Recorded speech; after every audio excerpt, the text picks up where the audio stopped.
సమయంలో దేవుని యొక్క బృందం యొక్క 15వ మందిర వార్షికోత్సవంలో దేవుడు చేసుకొచ్చిన మేలును బట్టి దేవునికి కృతజ్ఞులై ఉన్నాం.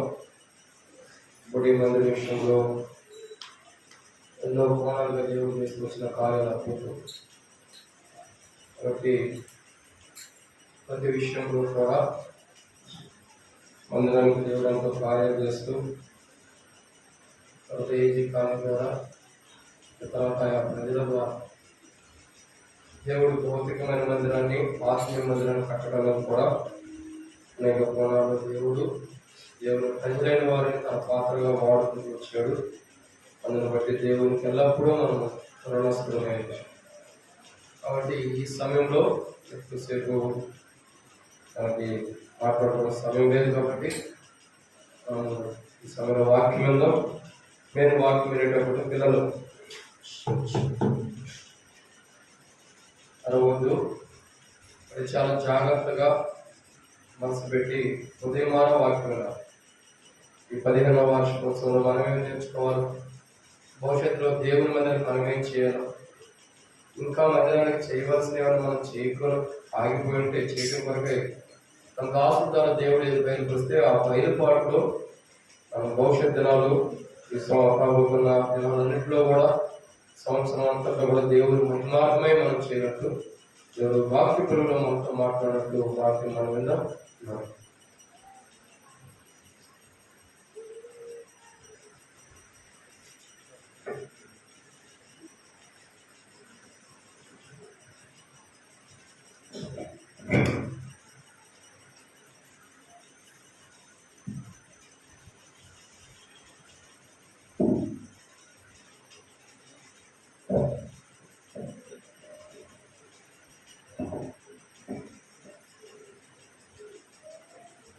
అందరికీ ప్రేస్తులండి.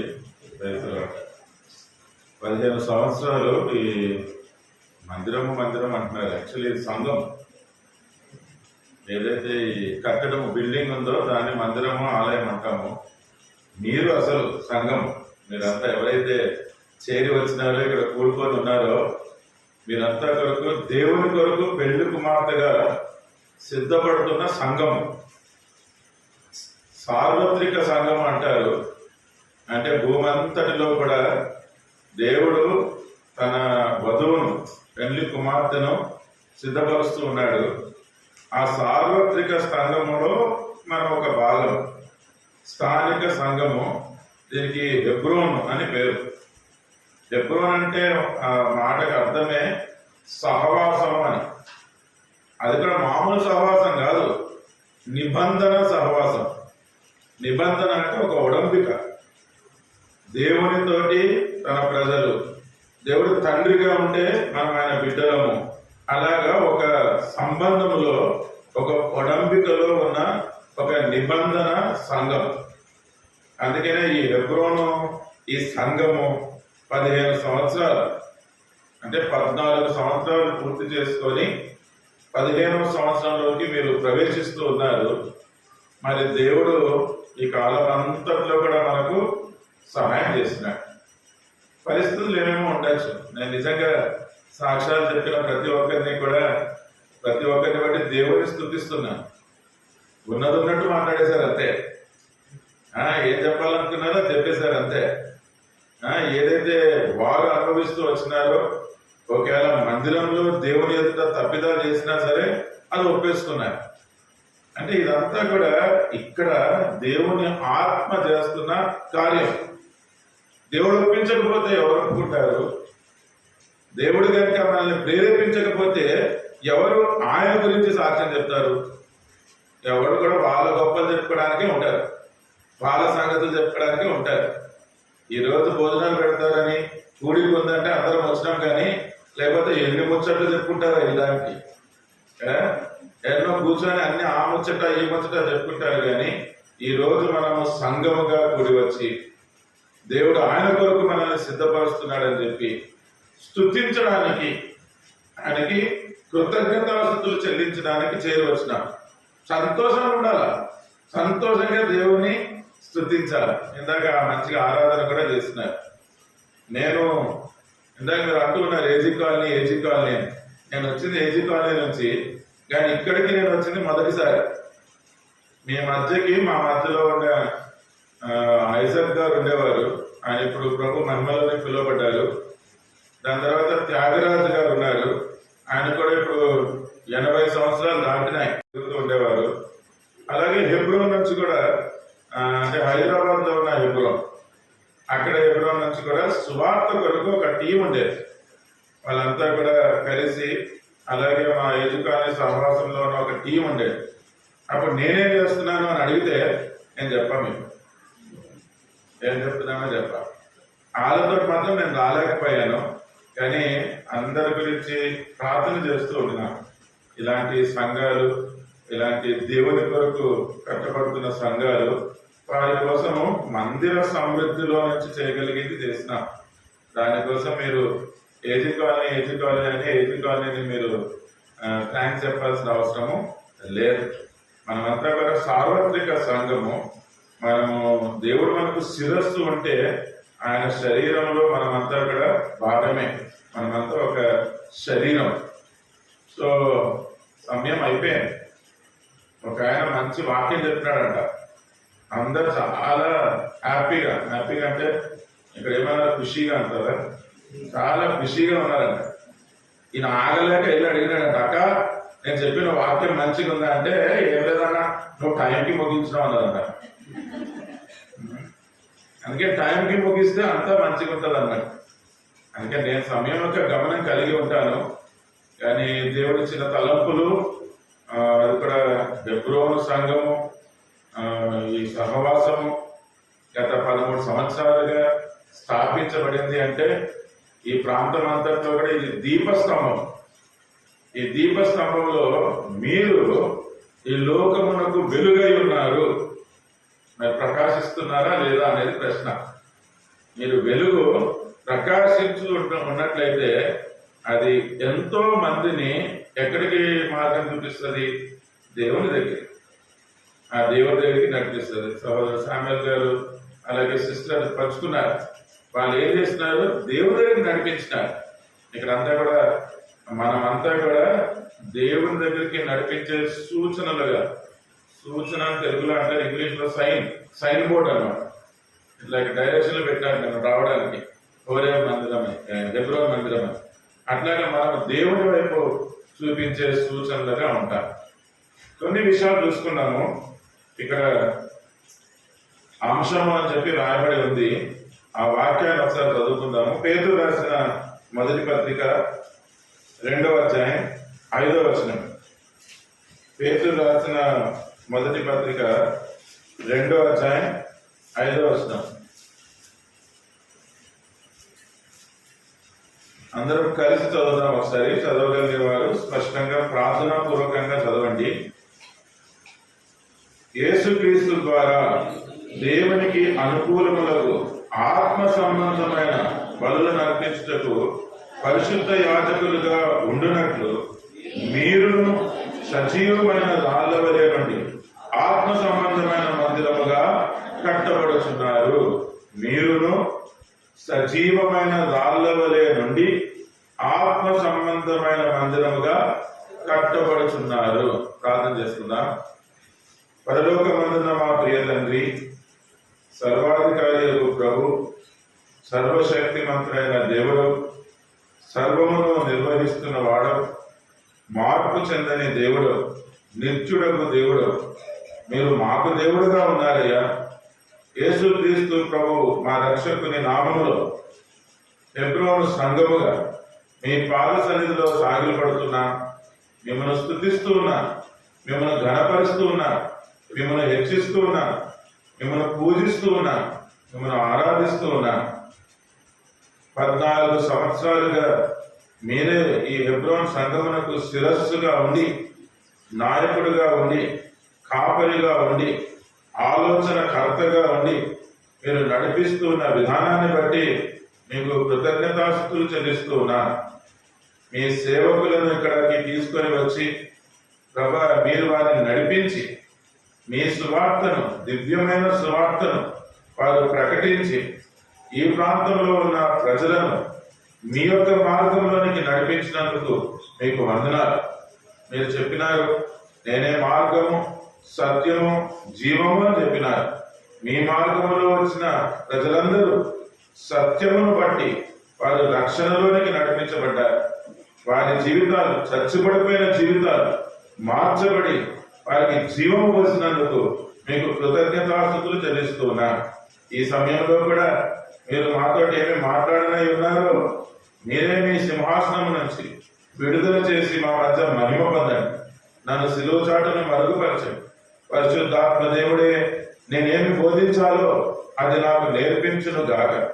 మా దేవుడు రాజులకు రాజుని, ప్రభువులకు ప్రభువని, సింహాసనాసీనుడై మా మధ్య ఉన్నాడని మేమందరము కూడా మీ సన్నిధిని గుర్తించి అనుభవించి ఆనందించటకు కృప చూపించండి. సమయానికి ముగించుకునే కృపను కోరుతూ ఉన్నాను. సమస్త మహిమ, ఘనత, స్తుతి, ప్రభావాలు మీకే ఆరోపిస్తూ మమ్మల్ని అందరినీ మీ హస్తగతం చేస్తూ యేసుక్రీస్తు ప్రభు వారి నామంలో ఈ ప్రార్థన స్తుతులు చెల్లించి అడిగి వేడుకుంటున్నాము తండ్రి. ఆమేన్. కృతజ్ఞత కూడిక. కృతజ్ఞతలు చెల్లించడము అది దైవ లక్షణం, అంతే కదండి. అందరూ కూడా ఎవరికైనా మంచి జరుగుతూ ఉంటే వాళ్ళ మీద పడి ఏడ్చే వాళ్ళు ఉంటారు కదా. లారీ వెనకాల రాసి ఉంటది, ఏమని రాసి ఉంటది? నన్ను చూసి ఏడుపోకురా. మన బుద్ధి ఏంటి అంటే అందరూ మంచిగా అవుతా ఉంటే వాళ్ళ మీద ఏడ్చుకునే స్వభావం. అది పాపపు మానవ నైజం. కానీ దేవుణ్ణి కలిగిన వారు, దేవుని బిడ్డలు, దేవుని ఆత్మతోటి నడిపించబడుతున్న వారు వాళ్ళు ఎప్పుడు కృతజ్ఞతాభావం కలిగి ఉంటారు.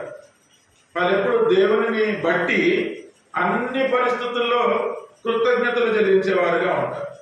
స్తుతించే వారిగా ఉంటారు. వాక్యం అంటుంది కృతజ్ఞతలు చెల్లించడం అది దేవుని చిత్తం. అంతే కదా. తెస్సలోనికీయులకు రాసిన మొదటి పత్రిక 5వ అధ్యాయంలో తెలుగులో అయితే 16 నుంచి 18 వరకు కలిసి ఉంటాయి. దాంట్లో ఏమనంటే ప్రతి విషయమునందును మీరేం చేయాలా? కృతజ్ఞతాస్తుతులు చేయాలి. ప్రతి విషయము మంచి జరిగింది, నాకేదో దొరికింది, దేవుడు నాకేదో ఇచ్చినాడు, మా ఇంట్లో బిడ్డకి పెళ్లి అయింది, లేకపోతే పిల్లలైనారు, నేను కారు కొనుక్కున్నాను, ఇది కాదు. ప్రతి విషయం అంటే అనుకూలమైన పరిస్థితి అయినా ప్రతికూలమైన పరిస్థితి అయినా ఈ భూ సంబంధమైనది కాదు. దేవా, నువ్వు నాకున్నావు, నాకెవరున్నావు? నువ్వే నాకు దేవుడు, నువ్వు నాకున్నావు, అది చాలు అని ఎల్లప్పుడూ కృతజ్ఞత భావం కలిగి ఉండడం అది దేవుని చిత్తం. మీరు నేను దేవుడికి ఏం చేయగలమండి? మన సాశక్తిలో మనం డబ్బిస్తే సరిపోతుందా? మన బలంతో మనం ఏమైనా పని చేస్తే సరిపోతుందా? నాకు దేవుడు ఒక పాఠం నేర్పించినాడు. ఏదో చర్చలో పని చేసేస్తుంటే నేను దేవుడి కోసం ఏదో చేసేసుకుంటున్నా అనుకునేవాడిని. అయితే దేవుడు నాతో మాట్లాడిన మాట తెస్సలోనికీయులకు రాసిన పత్రిక 1వ అధ్యాయం, తెస్సలోనికీయులకు రాసిన పత్రిక 1వ అధ్యాయం మొదటి పత్రిక 2వ అధ్యాయం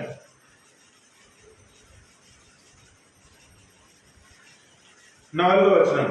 తెస్సలోనికీయులకు రాసిన మొదటి పత్రిక 2:4. నేను చదువుతాను టైం బట్టి.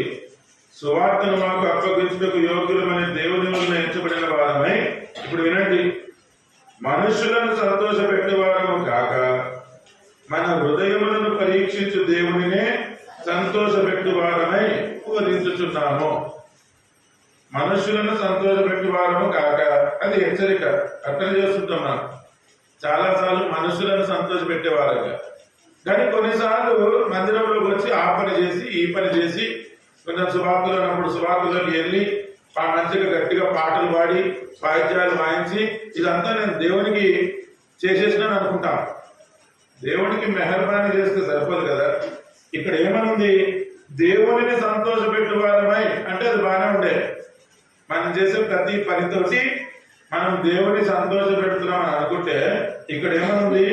మన హృదయములను పరీక్షించు దేవునినే. ఎవరిని? ఏ దేవుణ్ణి? బయట చూపించే పనితో కాదు. అది ఎక్కడి నుంచి ఉండాలా? హృదయములో నుంచి ఉండాలా. హృదయంలో దేవుడికి సింహాసనం వేసి ఉండాలా. హృదయంలో ఆ దేవుడే నీకు ప్రభువుగా ఉండాలా. ఆ హృదయంలో ఆ దేవుడే నీకు రాజుగా ఉండాలా. నువ్వు ఆయనని కొలుచుకుంటూ ఆయనని సంతోష పెట్టడానికి ముందు హృదయంలో ఏం చేస్తున్నా? ఆయనని సంతోష పెడుతున్నా. దాని తర్వాత చేసే పని అందరికీ ఆశీర్వాదంగా ఉంటుంది. ప్రతి ఒక్కరు కూడా సంతోషంగా వాళ్ళు దీవించబడతారు. అందుకనే మనం ఏదో చూపించుకొని చేసే కాకుండా మనము దేవుని కొరకు, అంటే మీరు నేను దేవుని కొరకు ఏమి ఇవ్వగలము అంటే ఒప్పుకోవాల్సిందే. ఏం లేదు, ఏమి ఇవ్వలేము. అంతా మనం ప్రార్థన కూడి కంటే మనం పెద్ద అనంగా అడుగుతూనే ఉంటాం దేవుడి దగ్గర నుంచి. కానీ దేవుడికి మనం ఇచ్చేది ఏమీ లేదు. ఇందాక ఆరాధన వర్తమానంలో ఉన్నాము, మనం ఏమి ఇవ్వలేము కానీ ఎప్పుడు ఆరాధన చేస్తున్నాం. అదే మనం ఇచ్చే ఫలం ఎక్కడుంటది? హెబ్రీయులకు రాసిన పత్రిక 13వ అధ్యాయం 15వ వచనంలో ఉంటది. అక్కడ ఏమని ఉంటది? మన యాగము అదేంటి? మన జిహ్వాఫలం, ఆయనకి ఇచ్చే స్తుతి యాగము. మనం కృతజ్ఞత చెల్లించాలన్నా స్తుతి చేయాలన్నా అది మాత్రమే మనం దేవునికి ఇచ్చే జిహ్వా ఫలము. అంతేగాని దేవుడికి మన మన గొప్పలు చెప్పుకోవడానికి ఏమీ లేదు. ఇది కూడా ఒక ఆజ్ఞ, ఒక ధర్మశాస్త్రము అని కూడా తీసుకోవచ్చు. బైబిల్లో మనకి 10 ఆజ్ఞలు తెలుసు. పాత నిబంధనలో దేవుడు ఇచ్చిన 10 ఆజ్ఞలు ఉంటే ఆ దేవుడే ఈ భూమి మీదకి వచ్చినాడు శరీరధారిగా. యేసుక్రీస్తు ప్రభు ఆ 10 ఆజ్ఞలు ఏం చేసినాడు? 2 ఆజ్ఞలుగా చేసినాడు.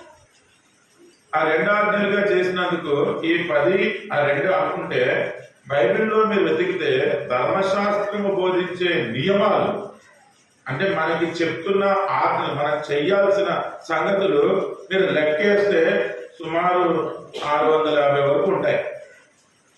ఒకవేళ యేసుక్రీస్తు ప్రభువే ఆయన బాప్తిస్మము తీసుకున్న తరువాత ఈ భూమి మీద పరలోక రాజ్యం గురించి చెప్పడం ఆరంభించినప్పటి నుంచి ఆయన మనల్ని ఏమి చేయమన్నాడు అని లెక్కేస్తే ఎన్నుంటాయి? 49 ఉంటాయి. ఆయన నోటితో చెప్పి మన చేతిలో ఉన్న బైబిల్లో రికార్డ్ అయినవి. అంటే మొదట ఏమన్నాడు? పరలోక రాజ్యం సమీపించుతున్నది కనుక మారు మనస్సు పొంది అన్నది కదా ఫస్ట్. అది మారు మనస్సు పొందమన్నాడు దేవుడు. అలాగే అన్ని యేసుప్రభు ఏం చెప్పినాడో ఎన్నుంటాయి? 49 ఉంటాయి. అపోస్తలుడైన పౌలు పత్రికల్లో రాస్తూ ఉన్నప్పుడు కూడా క్రీస్తు చెప్పినవే మళ్ళీ చెప్తూ ఉన్నాడు. అందుకని క్రీస్తు చెప్పిన దాంతో పాటు ఆయన కూడా ఒక ఆత్మీయమైన సంఘముగా, ఒక ఆత్మీయమైన వ్యక్తిగా, దేవునితోటి సంబంధం కలిగి దేవుని మార్గాల్లో నడిచే వ్యక్తిగా ఉండాలి అంటే మనం ఏమి చేయాలని ఆయన చెప్పిన ఒక 50 ఉంటాయి. ఇట్లా అన్ని చూసుకుంటా ఉంటే వాటి అన్నిటికీ మనం విధేయత చూపించిన వాళ్ళం అయితే మనం నిజమైన దేవుని సంఘం. ఇప్పుడు 650 లేకపోతే యేసుప్రభు చెప్పింది 49, అపోజిట్ పౌలు మళ్ళీ నొక్కి చెప్పింది ఒక 50, ఇలా లెక్కేసుకొని దాంట్లో మనం ఎన్ని పాటిస్తున్నాం అని ఆలోచిస్తే అప్పుడు మనము దేవునికి నిజమైన సంఘం. పాత నిబంధన కీర్తన 50వ కీర్తన 14వ వచనంలో కూడా చూస్తే అక్కడ ఏమంటది? మీరు വലിയ యాగము అర్పించమంటున్నాడు, మొక్కుబడి చెల్లించమంటున్నాడు. అది ఒక ఆజ్ఞగా తీసుకుంటే మన స్తుతి యాగము మనం దేవుడికి చెల్లించవలసిన మొక్కుబడి, అంతే కదా. అందుకని కృతజ్ఞతా భావము మనమందరము దేవునికి స్తుతి యాగము చెల్లించడము, అది దేవుని ఆజ్ఞకు విధేయత చూపించడం ఒకటి. మనం ఏమి ఇవ్వలేము కానీ మన జిహ్వా ఫలము కేవలము స్తుతియాగము చెల్లించడము, ఇలా కృతజ్ఞతాస్తుతులు చెల్లించుట అది దేవుని చిత్తం. ఈరోజు ఇక్కడికి వచ్చినామంటే మనం దేవుని చిత్తం చేయడానికి వచ్చినాం, దేవుని సంతోషించడానికి వచ్చినాం, సంతోషం పెట్టడానికి వచ్చినాం. మనం ఇవ్వగలిగేది ఏంటి అంటే జిహ్వా ఫలము, ఈ స్తుతియాగము చెల్లించడానికి వచ్చినాం. ఈ అంశం చూసుకుంటే ఈ పేతురు రాసిన మొదటి పత్రిక 2వ అధ్యాయం 5వ వచనం, యేసుక్రీస్తు ద్వారా దేవునికి అనుకూలములకు ఆత్మ సంబంధమైన బలులను అర్పించుటకు పరిశుద్ధ యాజకులుగా ఉండునట్లు మీరును అది ఏకవచనమా బహువచనమా? నీవును అంటే ఒక ఆయనకు కదా, మీరును అంటే అందరికీ ఉద్దేశిస్తారు. అసలు కొన్నిసార్లు ఇక్కడ నేను చెప్తున్నాను కాబట్టి మనము అని చెప్పుకోవాలి, నేను కూడా కలిపి. అందుకని మీరును అన్నప్పుడు అసలు మన సంగతి ఏంటి అని గుర్తు చేసుకుంటున్నాం అంతే. మీరును అంటున్నాడు ఆయన. మీరును అసలు ఆత్మ సంబంధమైన ఈ ఈ మందిరముగా, లేకపోతే ఆత్మ సంబంధమైన మందిరముగా కట్టబడిన మనము అసలు ఎటువంటి పరిస్థితిలో ఉంటున్నాము? అసలు మన జన్మ గురించి ఆలోచిస్తే ఎక్కడుంటది? 51వ కీర్తన 5వ వచనంలో మనము పాపములో జన్మించిన వాళ్ళం. ప్రసంగి గ్రంథం 7వ అధ్యాయం 29లో ఏమని ఉంటది? మనల్ని దేవుడు యథార్థవంతులుగానే పుట్టించాడు, కానీ ఆ పడిపోయిన స్వభావాన్ని బట్టి మనుషులు మనమేం చేసుకున్నాము? మన సొంత తంత్రమును. చదువుతారా? ప్రసంగి గ్రంథము 7:29. ప్రసంగి 7:29 ఏమన్నది అక్కడ? ఇది ఒకటి మాత్రము నేను కనుగొంటిని, ఏమనగా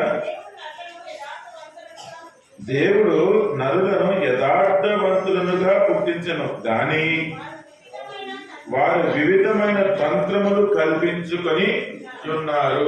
ఇది పరిస్థితి. మీరును మన యొక్క పరిస్థితి ఆలోచిస్తామంటే దేవుడేమో యథార్థంగా పుట్టిస్తే మనమేమో వివిధమైన తంత్రాలు కల్పించుకున్నవారు. అంటే ఏం చేస్తున్నాము? దేవునికి విరోధముగా, అవిధేయులముగా అయిపోయినా. అది ఎక్కడ చూస్తాం? యెషయా గ్రంథము 24వ అధ్యాయం. యెషయా గ్రంథము 24వ అధ్యాయం 5వ వచనం చదువుతున్నాను. లోక నివాసులు అని ఉంది అక్కడ. లోక నివాసుల దగ్గర మన పేరు పెట్టుకోవాలి. నా పేరు ఇమ్మాన్యుయేలు, నేను నా పేరు పెట్టుకొని చదువుతున్నా. ఏమని చదవాలా? ఇమ్మాన్యుయేలు ధర్మశాసనములను అతిక్రమించి ఉన్నాడు, కట్టడను మార్చి నిత్య నిబంధనను మీరి ఉన్నాడు. ఇమ్మాన్యుయేలు అపవిత్రమాయను. అంతే కదా? మన సొంత తంత్రాలను బట్టి దేవునికి విరోధంగా అయిపోయినా, దేవుడు ఇచ్చిన ధర్మశాస్త్రములను అతిక్రమించిన, దేవుడు మన జీవితానికి పెట్టిన కట్టడ మన మంచి కోసం, మన క్షేమం కోసం, మనం అంతా కూడా దేవునిలో సంతోషించాలి అని, దేవుని యొక్క సమృద్ధిని అనుభవించాలి అని, దేవుని యొక్క కాపుదలలో ఎల్లప్పుడూ ఉండాలి అని దేవుడు ఒక కట్టడ పెడితే మనం మార్చేసుకున్నాం. ఇప్పటికీ ఉంటారు కొంతమంది, కొన్ని వాళ్ళు మా పెద్దోళ్ళు చెప్పినారు అందుకని మేము ఇట్లానే చేస్తామంటారు. అంటే ఏం చేస్తున్నట్టు? దేవుడు చెప్పిన దాన్ని కొంచెం వాళ్ళు పెద్దోళ్ళు చెప్పినట్టు మార్చుకుంటారు. అట్లా కాదు, మనము దేవుని కోసమే చేయాలి, మనం దేవుని కోసమే ఉండాలి అంటే వాళ్ళకి అనుకూలంగా మార్చుకునే వాళ్ళు లేరా? అట్లాంటి పరిస్థితిలో ఉన్నాం. మళ్ళీ ఏదైనా అడిగితే కూడా సమర్థించుకుంటూ ఉంటాం, మార్చేసుకొని అందరు చేస్తున్నారు ఏమైనా అయిందా అంటాం. కానీ ఇక్కడ అంటుంది ధర్మశాస్త్రం అతిక్రమించి దేవుడు పెట్టిన కట్టడని మనం ఇష్టం వచ్చినట్టు మార్చేసుకుంటే రోడ్డు మీద డివైడర్ పెడతారు, కొన్నిసార్లు కట్టకపోతే రాళ్ళు పెడతారు. మన క్షేమం కోసం ఇటు వాళ్ళు లెఫ్ట్ లో వెళ్ళండి, అటు వాళ్ళు అట్టండి అని. కానీ మన వాళ్ళు ఏం చేస్తారు? ఒక బండి గడపడానికి ఒక సందు చేస్తారు, సందు ఒక్క రాయిని దోసి పెడతారు. ఒక్క బండి సందులో వెళ్ళిపోతే చాలని. అది ఎంత ప్రమాదము! ఎట్లాగా వాళ్ళకి ప్రమాదమే, ఆ ఎదురు నుంచి వస్తున్న వాళ్ళకి ప్రమాదమే. ఆ జరిగే క్రియ అంతా కూడా ఆటంకపరచబడుతుంది. మన జీవితంలో కూడా ఆయన పెట్టిన ఈ గోడ ఏదైతే ఉందో వాటిని ఏం చేస్తున్నాము? కొంచెం కొంచెం సందు చేసి మనం చదువుకుంటే ఆ దేవుని యొక్క క్రియ అంతటికీ కూడా ఆటంకపరిచిన వాళ్ళమే, ఆపుకున్న వాళ్ళమే. మళ్ళీ ఏందో దేవుడు ఎందుకు చేయట్లేదు, ఏందో దేవుడు నా ప్రార్థన ఎందుకు వినట్లేదు అని ఏడ్చుకుంటూ ఉన్న వాళ్ళమే. ఇంకా అంటే నిత్య నిబంధన, దేవుడు నిబంధన చేసినాడు. అబ్రహాముకోను ఆయన చేసిన నిబంధన, యేసుక్రీస్తు ప్రభువారు ఆ నిబంధన శిలువలో తన తన తన తనను తాను బలియాగముగా అర్పించుకొని తన రక్తాన్ని, అంటే ఒక రక్తంతో ముద్రించిన నిబంధన చేసినాడు దేవుడు మనకి. ఆ రక్తంతో మనకి మన కోసం రక్తం కార్చి ఒక నిబంధన, నేను నీ ఆత్మ రక్షణ కొరకు, నీ జీవితం యొక్క క్షేమం కొరకు, నీవు మరణించిన తర్వాత నిత్యత్వంలో సదాకాలము దేవునితోటి ఉండే కొరకు నేను నా వైపు నుంచి చేయాల్సిన రక్షణ కార్యం నేను చేసిన అని ఆ నిబంధన చేస్తే మనమేమో తెలిసి కూడా మీరిపోతూ ఉన్నాం. ఆ నిబంధన కంటే మన రూల్స్ పెట్టుకుంటాం, మన సంగతులు పెట్టుకుంటాం, మనకు అనుకూలమైన పెట్టుకుంటాం. ఇందాక అన్నారు ఇక్కడ జనపడి రోజు తాళం వేస్తారన్నారు. ఇవన్నీ ఎక్కడ జరుగుతున్నాయి అని తెలిసి మీరినట్టే కదా. అని మీరిన పరిస్థితుల్లో దానిని బట్టి మనమంట అపవిత్రమైపోయి ఉన్నాం. మీరు కింద 6వ వచనం చూస్తే దానికి శిక్ష ఉంది, దానికి శాపం ఉంది, దానికి కాలిపోవాల్సిన పరిస్థితి ఉంది. అటువంటి వారం, అటువంటి ప్రజలు మనం. కానీ అక్కడ చదువుకున్న మాట మీరును, అంటే మనమందరము కూడా మన సొంత యంత్రాల్లో పడిపోయి దేవునికి అవిధేయం అయిపోయి ధర్మశాస్త్రాన్ని అతిక్రమించి ఆయన పెట్టిన కట్టడలను మార్చుకొని నిత్య నిబంధనలను మీరిపోయి అపవిత్రులం అయిపోయినా, జన్మతోనే పాపులుగానే ఉండిపోయినా. కానీ ఏం చేసినాడు? అదోడు కనికరించినాడు. ఏ వాక్కు చేతైతే సమస్త సృష్టిని సృష్టించిన సృష్టికర్త ఆయన మాటల ద్వారా మళ్ళీ వచ్చి అదే శక్తితోటి మనల్ని పుట్టించడానికి, తిరిగి జన్మించడానికి ఒక సదుపాయము ఏర్పాటు చేసినాడు. మన వల్ల అయ్యే పనిగా దానికి ఆయన దిగి రావాల్సి వచ్చింది. అందుకనే యాకోబు పత్రిక 1వ అధ్యాయం, యాకోబు పత్రిక 1వ అధ్యాయం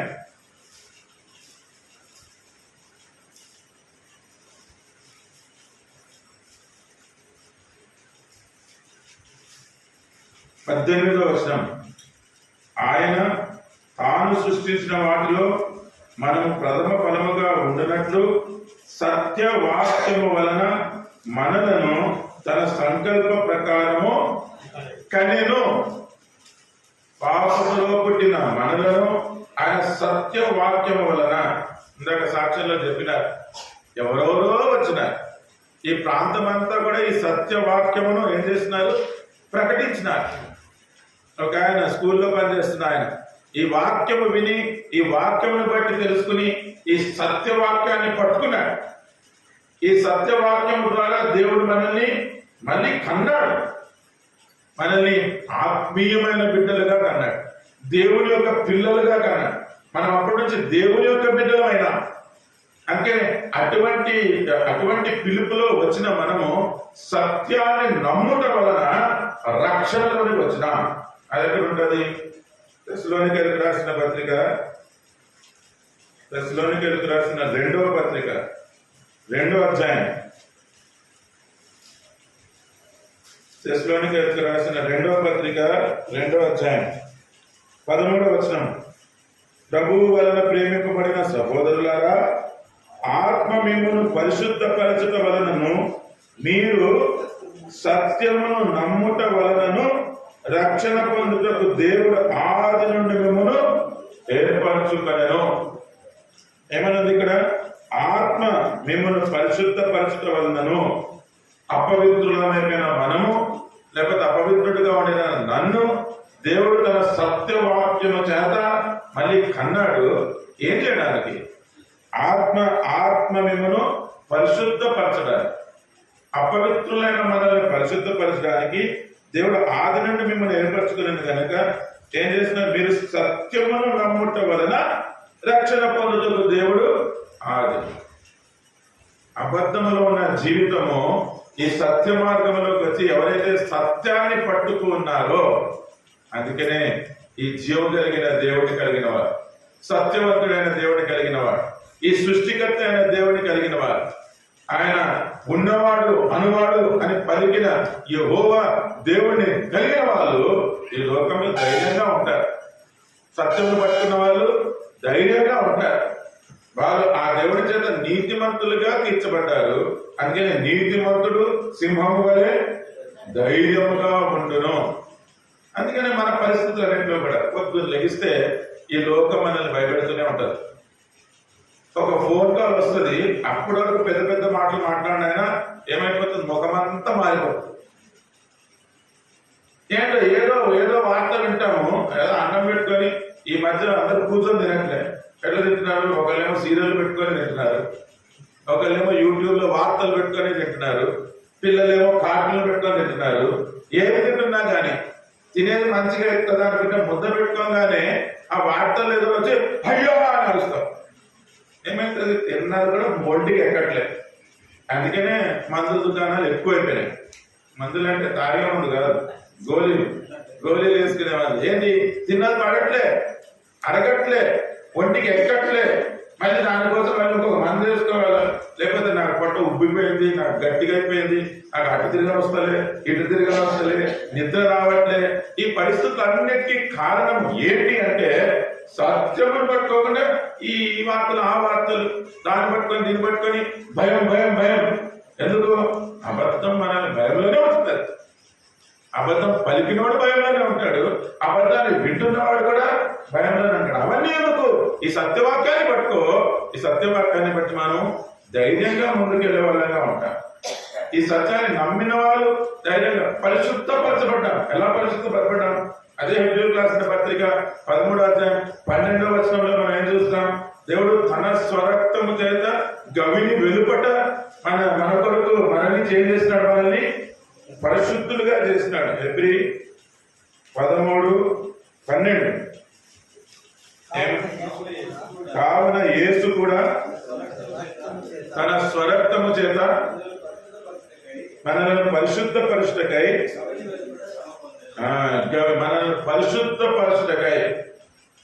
అపవిత్రతలో ఉన్న మనలను ఈ లోకంలో ఏ శక్తి కూడా మనల్ని శుద్ధి చేయలేదు, పరిశుద్ధపరచబడలేదు.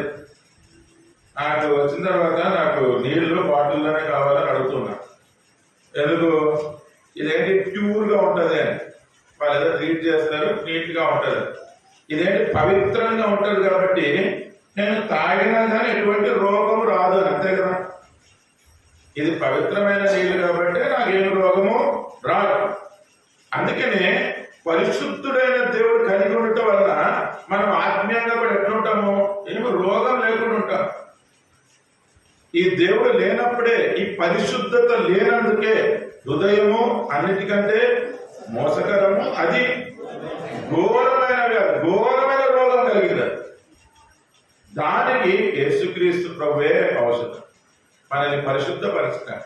ఆ రోగము, ఆ జబ్బు అదంతా కూడా ఆయన చిందించిన రక్తంలో తొలగించబడి, అది చెప్పుకుంటే సరిపోలే, మనం దాన్ని పట్టుకొని విశ్వసించినప్పుడు, నమ్మినప్పుడు, అవును దేవా నువ్వు నా కోసమే వచ్చినావు, నా పాపముల కోసం మరణించినావు, నా పాపములను శుద్ధి చేయడానికి నువ్వు శిలువలో రక్తము గార్చినావు, అది నేను నమ్ముతున్నాను.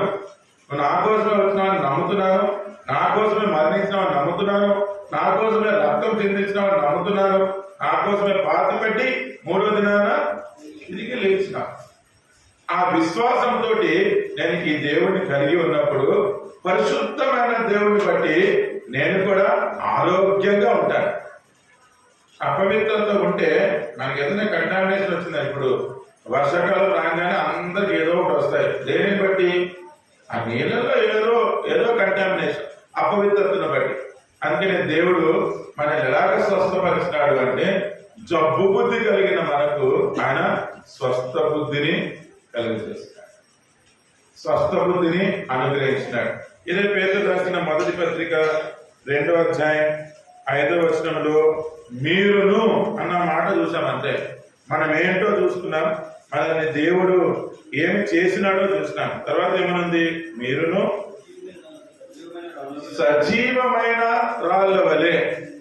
అంటే ఇప్పుడు ఆత్మ మందిరముగా కట్టబడడానికి ఒట్టి రాళ్ళు కాదు, సజీవమైన రాళ్ళు. రాళ్ళు మనందరికీ తెలుసు. రాళ్ళ సంగతి చూసుకుంటే నేను కొన్ని రాసుకున్నాను అన్నమాట. రాళ్ళ సంగతి చూసుకుంటే ఒకవేళ ఇక్కడ చాలా పొలాలు ఉన్నాయి కాబట్టి మీకు ఇది చెప్తే చాలా ఈజీగా అర్థమైపోతుంది. విత్తనాలు జల్లినప్పుడు ఆ విత్తనాలు రాయి మీద పడితే ఏమవుతుంది? ఏం ఫాయిదా లేదు కదా. అసలు ఆ రాయి ఏమంటది? బహుశా నో ఎంట్రీ అంటదేమో. నువ్వు ఏమన్నా అయ్యి దీంట్లోకి వెళ్ళేది క్వశ్చనే లేదు. అందుకనే రాతి లాంటి వారమే, రాతి లాంటి పరిస్థితి, రాతి గుండె అని కూడా రాయబడింది వాక్యంలో. ఆ రాతి గుండె కూడా ఈ సత్యవాక్యమునకు చాలా వరకు ఏమంటది? No entry, no entry. ఈ రాతి మీద అసలేమి ఫలించవు. నీకు మంచి నేలలో, మంచి భూమిలో వేసిన విత్తనము అది ఫలిస్తుంది, మనం దాంట్లో తింటాము, లేకపోతే దాంతో జీవించగలుగుతాము. కానీ ఈ రాయి మీద ఏమీ ఫలించేది లేదు. ఎన్ని సంవత్సరాలన్నా కూడా రాయి అట్లాగే ఉంటది, ఆ రాయి మీద ఏమి ఉండదు. ఏంట్రా ఉపయోగం అంటే, ఆ రాళ్ళు కొట్టుకొని మనం కట్టుకుంటున్నాం, కానీ ఆ చచ్చిపోయిన రాయి పట్టుకుని కొట్టేవాళ్ళు కూడా ఉంటారు. రాళ్ళతో కొట్టేస్తారంటే మన రాతి గుండెను, లేకపోతే రాయి వంటి జీవితాన్ని కూడా ఆయనే మార్చగలుగుతూ ఉన్నాడు, ఆయనే జీవము పోయగలుగుతూ ఉన్నాడు. లూకాసు వార్త 19వ అధ్యాయం 40వ వచనం. లూకాసు వార్త 19వ అధ్యాయం 40వ వచనం. అక్కడేమనుంది? ఆయన వారిని చూచి వీరు ఊరకుండి ఈ రాళ్ళు కేకలు వేనని నీతో చెప్పుచున్నాను నేను. రాళ్ళలో పరివర్తన, రాళ్ళు దేవుడి కోసం సాక్షులుగా ఉండడమా? అవును, దేవుడు చేసిన కార్యము మనుషులకు అది అర్థం కాదు, కానీ దేవుడు మనలను కూడా రాళ్ళ వంటి వారిని ఆయనకి సాక్షులుగా మార్చుకున్నాడు. జీవము లేని రాళ్ళలో ఆయన జీవము పోసినాడు. ఏంటి జీవము? నువ్వు బ్రతుకున్నావంటే నీ ఊపిరి, నీ శ్వాస పీల్చుకుంటున్నావు. ఆత్మీయంగా కూడా నీవు అసలు చచ్చిన రాయిలాంటి పరిస్థితుల్లో ఉన్నప్పటికీ కూడా నీలో జీవం ఏంటి అంటే నీ విశ్వాసమే, అంతే కదా. యోహాను 3:36 కుమారుని యందు విశ్వాసం ఉంచువాడు జీవము గలవాడు. అదే కుమారునికి అవిధేయత చూపినవాడు జీవము లేదు ఆయన.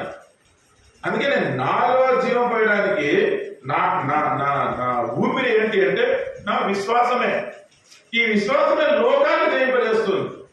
యోహాను రాసిన మొదటి పత్రిక 5వ అధ్యాయం 4వ వచనం ఏమని చూస్తుంది? ఈ లోకాన్ని జయించినది మీ విశ్వాసమే.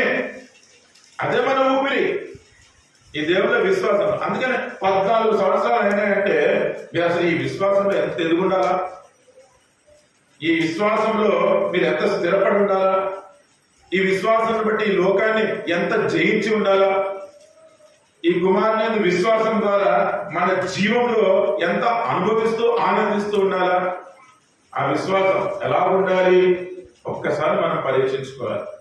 ఎందుకంటే రాళ్ళ వంటి వాళ్ళలో సజీవమైన రాళ్ళగా చేసినాడు అంటే ఆ జీవము ఆ విశ్వాసమే అని మనం చూస్తున్నప్పుడు ఆ విశ్వాసం నీలో నాలో ఎంత ఉంది అంటే అక్కడ కొలమానం ఉందా, మెజర్మెంట్ ఉందా?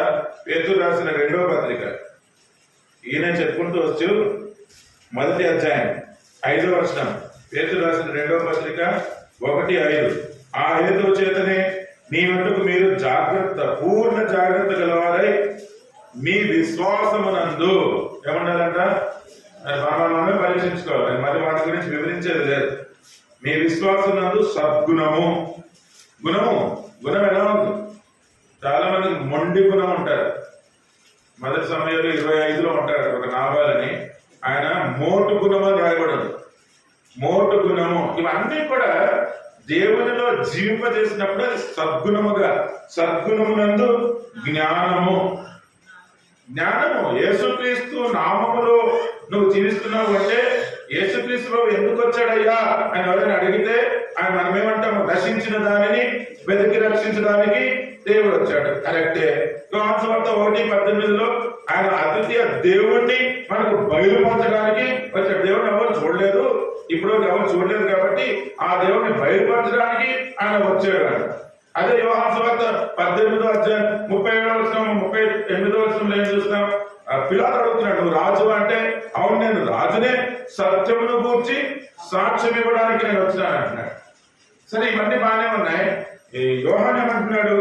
యోహాను రాసిన మొదటి పత్రిక 5వ అధ్యాయం 20వ వచనం, మనము సత్యవంతుడైన వారిని ఎరుగవలనని దేవుని కుమారుడు వచ్చి మనకు వివేకం అనుగ్రహించి ఉన్నాడని తెలుసు. వివేకం అంటే జ్ఞానం, ఇంగ్లీష్ లో అండర్స్టాండింగ్ అని ఉంటుంది. అంటే అన్ని వ్యక్తులనేమి, పరిస్థితులనేమి, సవాళ్ళనేమి, ఒత్తిడులనేమి, వీటన్నిటినీ కూడా సరిగ్గా అర్థం చేసుకోవడానికి ఏం కావాలా? ఎవరు వచ్చి ఇచ్చినాడంటే దేవుని కుమారుడు యేసుక్రీస్తు ప్రభు వచ్చేది ఇచ్చినాడు. అందుకనే మనం విశ్వసిస్తున్నాము అంటే విశ్వాసమునందు సద్గుణమునందు జ్ఞానమునందు ఆశా నిగ్రహము. పేతురు రాసిన 2వ పత్రిక 1:5. జ్ఞానమునందు ఆశా నిగ్రహం, ఆశను నిగ్రహించుకోవడం. ప్రతి ఒక్కరికి దురాశ ఉంటుంది. ఎందుకంటే ఏ వయసులో ఆ వయసుకు ఆశ ఉంటుంది. అందుకు దానిని బట్టి ఏం చేస్తారు? దురాశ, షార్ట్ కట్లు కావాలి మనకు అన్ని. కానీ దేవుని నిర్ణయ కాలం వరకు వేచి ఉంటే మన ఆశ తృప్తి చెందబడుతుంది. అలా కాకుండా నాకు బిర్యానీ కావాలా, జేబులో పైసా లేదు, ఏం చేయాలా? ఇంట్లో డబ్బు కొట్టేసి వెళ్ళి బిర్యానీ తినాలంటే అది ఆశ, దురాశ. సంవత్సరం అంతా చదివించి నీకు పరీక్షలు పెడతారు. ఆ పరీక్షల్లో పాస్ అవ్వాలి, మంచి ఉత్తీర్ణత రావాలంటే నేనేం చేయాలా? సంవత్సరం అంతా చెప్పినప్పుడు కష్టపడి చదువుకొని పరీక్షలు రాసి నేను విజయం పొందాలి. అది కాదు నేను కాపీ కొట్టి పాస్ అవుతా అంటే పాస్ అవ్వాలని ఆశ ఉంది, కానీ అది సరైన ఆశ, దురాశ. ఆ దురాశతో జీవిస్తామా? కానీ ఆశని నిగ్రహించుకొని. అందుకని ఏమంటుంది? ఎఫెసీయులకు రాసిన పత్రిక 4వ అధ్యాయంలో అక్కడ 22వ అధ్యాయంలో ఉంటుంది, మీరు మోసము చేత, చెడుతనము చేత, దురాశ చేత మీరున్న పాత పురుషుడు కలిగి ఉంటున్నారు. కానీ అదంతా పోవాలి అంటే మీ స్వచిత్తమునందు మీరు మారమనసు పొందితే అక్కడ 24వ వచనంలో ఏమనుంది? అప్పుడు మీరు నీతియు యథార్థమైన, రొట్టి భక్తి కాదు, యథార్థమైన భక్తియు అంటే దురాశ పోతుంది, పోతుంది, మోసమును విడిచిపెడతాము. మనం నీతియు యథార్థమైన భక్తియు దేవుని పోలికకి. యథార్థమైన భక్తి వచ్చిందంటే మీలోనే దేవుడు కనిపిస్తాడు, నాలోనే దేవుడు కనిపిస్తాడు. అది ఎక్కడ జరుగుతుంది? ఈ దేవుని సంఘంలో జరుగుతుంది. మనం అది మనం నేర్చుకుంటూ ఉన్నాము. అంటే విశ్వాసం నందు సద్గుణము, సద్గుణం నందు జ్ఞానము, జ్ఞానం నందు ఆశానిగ్రహము, ఆశానిగ్రహం నందు సహనము. నాకు అర్థమయ్యే భాషలో చెప్పాలంటే ఓపిక. ఈ రోజుల్లో ఎవ్వడికి లేదు, ఇక్కడ కూడా లేదు. ఇప్పుడు నేను ఇంకా కొంచెం ఎక్కువ చెప్తే మీకు ఉండదు ఓపిక. అదే ఎవరికి ఓపిక లేదు. కానీ విశ్వాసంలో ఓపికకి తారాస్తాయి, సహనం ఉండాలి. సహించుకుంటామండి. ఈ లోకంలో శ్రమలను సహించుకుంటాం. ఈ పేతురు రాసిన మొదటి పత్రిక 5వ అధ్యాయంలో 10వ వచనంలో ఏమన్నది? తన నిత్య మహిమకు క్రీస్తునందు మిమ్మల్ని పిలిచిన సర్వకృపానిధి దేవుడు కొంచెం కాలం మీరు శ్రమపడిన పిమ్మట, అంటే కొంచెం కాలం మీరు సహించుకుంటే ఏమవుతుందంట? తానే మిమ్మల్ని పూర్ణులుగా చేసి స్థిరపరిచి బలపరచును. ఆయనే ఎస్టాబ్లిష్ చేస్తాడు, ఆయనే సెటిల్ చేస్తాడు, ఆయనే పర్ఫెక్ట్ చేస్తాడు, ఆయన మనల్ని చూచుకుంటాడు, ఆయనే బలపరుస్తాడు, ఆయనే స్థిరపరుస్తాడు, ఆయనే పరిపూర్ణులుగా చేస్తాడు. ఇప్పుడు సద్గుణము విశ్వాసం సద్గుణము, సద్గుణం జ్ఞానము, జ్ఞానం ఆశానిగ్రహము, ఆశానిగ్రహం సహనము, ఇవి కలిగి ఉన్నప్పుడు అప్పుడు సహనం నందు భక్తి అని ఉంటుంది అక్కడ. అప్పుడు నేను భక్తి చేస్తున్నానని చెప్పాలి. అంతేగాని నేను దేవుడిని మొక్కుంటున్నా, నేను భక్తి ఉందంటే నీలో సద్గుణం ఉందా, నీకు జ్ఞానం ఉందా, నీకు ఆశానిగ్రహం ఉందా, నీకు సహనం ఉందా, సహించుకుంటున్నావా, అందరినీ సహిస్తున్నావా? సహించుకుంటే అప్పుడు భక్తి. అప్పుడు ఆ యథార్థమైన భక్తిని బట్టి దాని తర్వాత యథార్థ భక్తి అందు సహోదర ప్రేమ అని ఉంటుంది. ఆ సహోదర ప్రేమ కలిగి ఉంటే ఇంకా ఆల్మోస్ట్ దైవ లక్షణం. నీకు దయ కలిగిన వారుగా ఉంటారు. దయ చూపించేది దైవ లక్షణం. అది మనం సహించడం కొన్నిసార్లు దయ చూపించలేం. కానీ ఆ గుణం రావడానికి ఈ విశ్వాసం అనే ఊపిరితోటి ఈ సంఘంలో మీరు ఎదుగుతూ ఉండాలి. అందుకని సజీవమైన రాళ్ళు అంటే జీవం కలిగిన రాళ్ళు. ఆ జీవము మన విశ్వాసము. ఆ విశ్వాసము దేవుని కుమారుని విశ్వాసం అంటే జీవం ఉంటుంది. ఎలాగ ఉండాలి ఆ విశ్వాసం అంటే విశ్వాసం నందు సద్గుణము, సద్గుణము నందు జ్ఞానము, జ్ఞానము నందు ఆశానిగ్రహము, ఆశానిగ్రహం నందు సహనము, సహనం నందు భక్తి, భక్తి నందు సహోదర ప్రేమ, సహోదర ప్రేమ నందు దయ. ఈ ఊపిరి మనం కలిగి ఉంటే ఆ జీవమే వేరు. ఈ సంఘంలో ఇంకా మీరు ఈ సంఘాన్ని వదిలిపెట్టి వెళ్ళరు. నాకు ఏది వద్దంటారు, ఎప్పుడు వెళ్ళాలా దేవుని ఇంట్లోకి, ఎప్పుడు వెళ్ళాలా. ఎందుకంటే అక్కడ నాకు జీవము, అక్కడే నేను దేవుడు దయ పొందుకుంటున్నాను, దేవుడు నాకు జ్ఞానం ఇస్తున్నాడు, దేవుడు నాకు సహనం అనుగ్రహిస్తున్నాడు. నేను దేవుని బట్టి నా గుణాన్ని నేను మార్చుకుంటూ ఉన్నాను. వదులుతారా మందిరాన్ని, సంఘాన్ని వదిలిపెడతామా? సంఘంలో ఎదుగుతూ ఇక్కడ నుంచి ఆశీర్వాదాలు తీసుకొని కుటుంబంలో గాని, మన వ్యక్తిగతమైన జీవితంలో గాని, మన బిడ్డల విషయంలో గాని, మనం చేస్తున్న పనుల్లో గాని, సమాజంలో గాని ఏమైపోతాం? మనము ఆశీర్వాదకారణంగా అయిపోతాం. అందుకని పేతురు రాసిన మొదటి 2వ అధ్యాయం 5వ వచనంలో మీరును సజీవమైన రాళ్ళ వలె నుండి ఆత్మ సంబంధమైన మందిరముగా కట్టబడుతున్నాము. ఆత్మ, దేవుని ఆత్మ కలిగి ఉన్నారు. దేవుని ఆత్మ లేకపోతే ఇంకో ఆత్మ ఉంటుంది, దురాత్మ. దేవుని ఆత్మ పరిశుద్ధాత్మ. కానీ ఆ సాతాను కూడా వెలుగుదూతలాగా వాడు కూడా ఆత్మలో సంచరిస్తూ దురాత్మ చాలా మంది దురాత్మకి పట్టుబడిపోతూ ఉంటారు. ఆ దురాత్మకి సాతానికి నాకు తెలిసిన దానికంటే మీకు తెలిసిన దానికంటే వాటికి బాగా ఎక్కువ తెలుసు. అందుకని అక్కడ మనల్ని మన ఆదాము అవ్వ దగ్గరికి వచ్చి నేను వేరే మాట ఏమైనా మాట్లాడాడా? దేవుడు చెప్పిన మాటలే మాట్లాడాడు, కాకపోతే కొద్దిగా మార్చాడు. అది తెలుసుకోవడానికి ఏం కావాలి? మనకి సజీవమైన, మనకి ఊపిరి ఉండాలి, విశ్వాసం ఉండాలి. ఆ విశ్వాసం బట్టి ఆ జ్ఞానంతో మనం వివేచించే శక్తి కలిగి ఉండాలి. లేకపోతే దురాత్మ ఏం చేస్తుంది? మనల్ని పడేసేవాడుగానే ఉంటాడు. కానీ ఇక్కడ మనం దేవుని ఆత్మ చేత కట్టుబడి, దేవుని ఆత్మ ఎటువంటిది? ఈ తిమోతికి పౌలు రాస్తున్నాడు. తిమోతికి రాసిన 2వ పత్రిక 1వ అధ్యాయం 7వ వచనంలో దేవుడు మనకు శక్తియు, ప్రేమయు, ఇంద్రియ నిగ్రహం అంటే కింద మార్జిన్లో ఉంటది, స్వస్థ బుద్ధియు గల ఆత్మనే ఇచ్చను గాని పిరికితనము గల ఆత్మను ఇయ్యలేదు. అందుకని దేవుని కలిగి ఉంటే మన మాట, జస్ట్ ఎగ్జాంపుల్, మన మాట తీసుకుంటే అవునంటే అవును, కాదంటే కాదు అనాలి. మిగతావన్నీ కూడా ఎవరి నుంచి పుట్టినాయి? దుష్టుని నుండే పుట్టినాయి. ఈ విషయాల ద్వారా మనం సంఘంగా కట్టబడుతూ ఉన్నాం. అంటే దేవుడిచ్చిన ఆత్మ మనలో ఉంటే శక్తి, అది గొప్ప శక్తి. ఏం శక్తి? నేనేం చేస్తానో తెలుసా? ఆ శక్తి కాదు. ఆ శక్తి అంతా కూడా ప్రేమ. ఇప్పుడు ఆదికాండం 17వ అధ్యాయం 1వ వచనంలో అబ్రహాం దగ్గరికి దేవుడు వచ్చి ఏమన్నాడు? నేను సర్వశక్తి గల దేవుడు. మరి అంత సర్వశక్తి గల దేవుడు ఏం చేసినాడు అబ్బా శక్తినంతా అంటే అదంతా ఆయన ప్రేమలో చూపించినాడు. ఆ ప్రేమలో ఎంత శక్తిని నింపినాడంటే అసలు ఆయన మరణం మన కోసం ప్రాణం పెట్టినంతగా మన ప్రేమించి అటువంటి శక్తి. అందుకనే దేవుని ఆత్మ, దేవుడు మనకు శక్తియు, ప్రేమయు అని ఉంటాడు. శక్తి లేకపోతే ప్రేమ అని లేదు. ఇవన్నీ అండ్ ఆర్ కాదు. అంటే ఇది కాకపోతే అది, అది కాకపోతే ఇది కాదు. శక్తి, ఆ శక్తి దేంట్లో ఉండాలా? మనం ప్రేమించే దాంట్లో ఉండాలి, ప్రేమను చూపించే దాంట్లో ఉండాలి. శక్తియు, ప్రేమయు, స్వస్థ బుద్ధి. దేవుడు నన్ను ప్రేమించమన్నాడు కదా అని అన్ని ప్రేమించడం కాదు. దేనిని ప్రేమి స్వస్థ బుద్ధితో ఉండాలి. దేవుని సంబంధం, పర సంబంధమైన విషయాలు, నిత్యత్వం వరకు విలువైన విషయాలు, దైవికమైన విషయాలు, ఇతరులకు ఆశీర్వాదకరమైన విషయాలు, సంఘటన క్షేమాభివృద్ధి కలిగించే విషయాలు, వాటిని ప్రేమించే విషయంలో నా శక్తినంతా ఏం చేస్తాను? ఆ ప్రేమలో నేను పెట్టుకొని జీవించగలుగుతూ ఉంటాను. ఈ ఆత్మ మనల్ని నడిపిస్తున్నప్పుడు, ఈ ఆత్మ గురించి యెషయా గ్రంథం 11వ అధ్యాయం 2వ వచనంలో ఉంటుంది. ఇదేంటి? యెహోవా ఆత్మ జ్ఞాన వివేకములకు ఆధారముకు ఆత్మ. చదువుదాం ఒకసారి.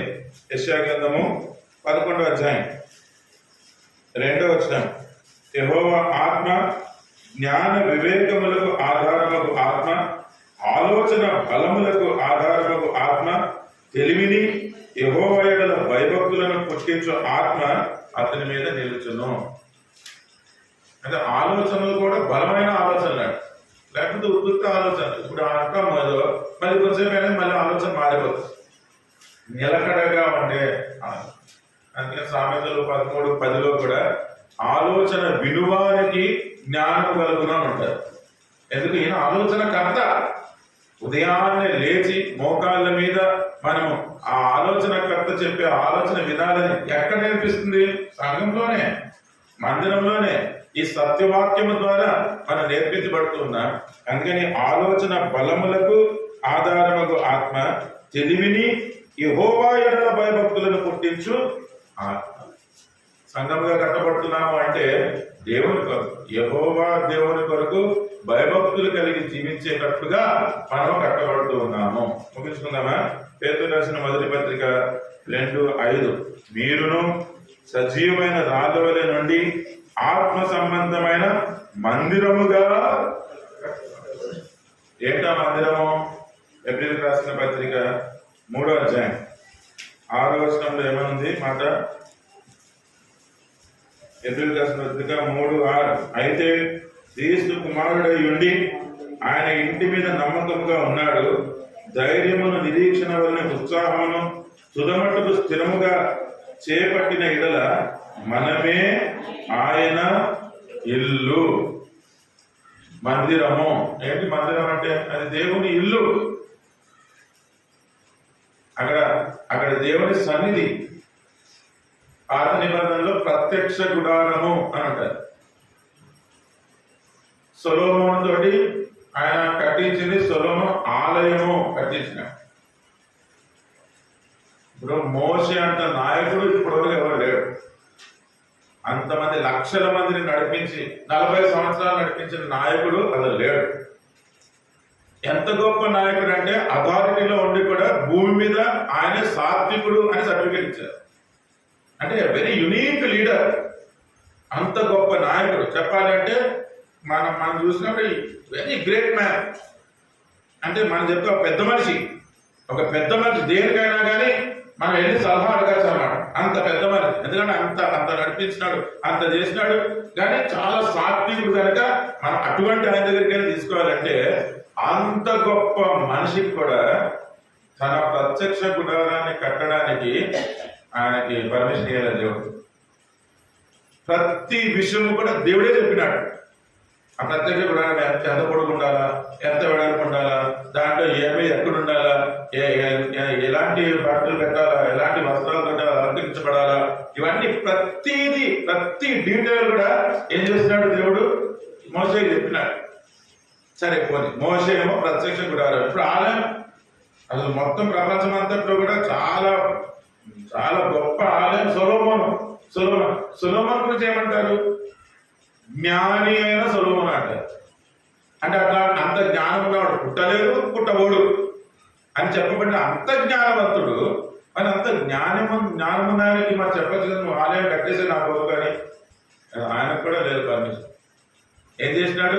ఎలా కట్టాలో అన్ని దేవుడే చెప్పినాడు. అంత జ్ఞానం పెట్టి కూడా.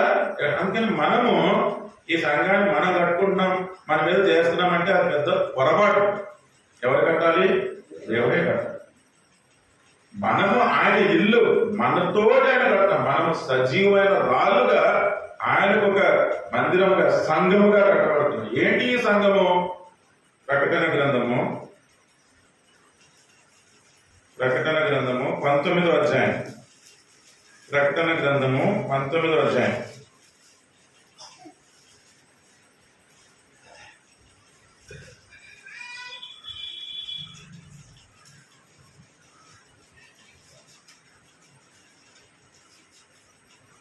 ప్రకటన 19:21 3వ వచనం చదువుతున్నా. అప్పుడు ఇదిగో దేవుని నివాసము మనుషులతో కూడా ఉన్నది. ఆయన వారితో కాపురముండును, వారాయన ప్రజల యందురు. దేవుడు తానే వారి దేవుడు యందు వారికి తోడయుండును. ఇదిగో దేవుని నివాసము, దేవుని ఇల్లు, దేవుని మందిరము. అదేమవుతుందంటే మనుషులతో కూడా ఉన్నది. ఆయన వారితో కాపురముండును. దేవుని కొరకే. దేవుడు కాపురం అంటే ఏంటండి? కాపురం అంటే ఒక భార్యాభర్తల యొక్క సంబంధం, అంతే కదా. ఎవరు కాపురం చేస్తున్నారంటే ఎవరితో చేస్తారు? ఒక భర్త భార్యతో చేస్తారు, భార్య భర్తతో చేస్తారు. అంటే అంత సన్నిహితమైన సంబంధం అది. భార్యాభర్తలు కాపురం చేస్తున్నారంటే వాళ్ళకు ఉన్నంత సన్నిహితమైన సంబంధం ఇంకా వేరే సంబంధాలతో పోల్చలేమా. ఇప్పుడు ఈ మందిరాన్ని దేవుడు దేంతో పోలుస్తున్నాడు? అంత సన్నిహితమైన సంబంధం. అటువంటి బంధం ఆయన కొరకు ఆ నివాస స్థలము దేవుడే కాపురం ఉండడానికి సిద్ధపరచుకుంటూ ఉన్నారు. మరి మనం దాని కొరకు సిద్ధంగా ఉన్నామా? వధువు అలంకరించబడిన విధానంలో మనం కూడా ఈ ఆత్మీయమైన అలంకరణ కలిగి ఉన్నామా? అది మనం కలిగి ఉండాలి. అందుకనే పేతురు రాసిన మొదటి పత్రిక 2వ అధ్యాయం మనం 5వ వచనంలో చూసుకున్న సంగతి ఏమన్నది? మీరును సజీవమైన రాళ్ల వలె నుండి ఆత్మ సంబంధమైన మందిరంగా కట్టబడుతున్నారు. ఈ యానివర్సరీ రోజు మీరు గుర్తుపెట్టుకోవాల్సింది, మీరు అంటే మనము ఎలాంటి వారము, ఆయన మనల్ని ఎలా చేసినాడు. అపవిత్రులైన మనల్ని ఆయన పరిశుద్ధపరిచినాడు. సజీవమైన రాళ్ల వలె, జీవము లేని రాళ్ల వలె ఉన్న మనలను కఠినమైన వాడిగా, అంటే మనకు తోచినట్టు మన దుర్వచవులు మనం వినాలనుకుంటున్నదే వింటూ, లేకపోతే అన్నింటిని వద్దనుకుంటూ ఉన్న మనలో జీవం పోసినాడు. ఎందుకంటే ఆయన ఒక్కడే సమర్థుడు. రాయిని కూడా ఆయన మార్చగలిగి దాంట్లో జీవం పోయగలిగిన దేవుడు. ఆ కార్యం జరిగించినాడు కాబట్టి ఈ హెబ్రోన్ సంఘంలో ఇంతమంది సజీవమైన రాళ్ళుగా చేరి రాగలుగుతున్నారు.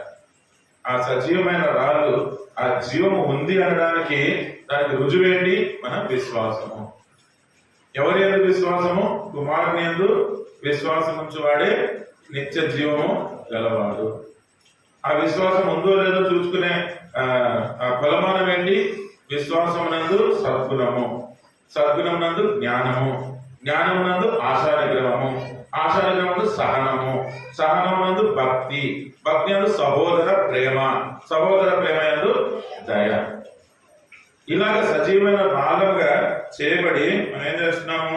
సజీవమైన రాళ్ళ ఆత్మ సంబంధమైన ఆత్మీయమైన శక్తియు ప్రేమయు స్వస్థ బుద్ధి కలిగిన ఆత్మ, యెహోవా ఆత్మ జ్ఞాన వివేకములకు ఆధారముగు ఆత్మ.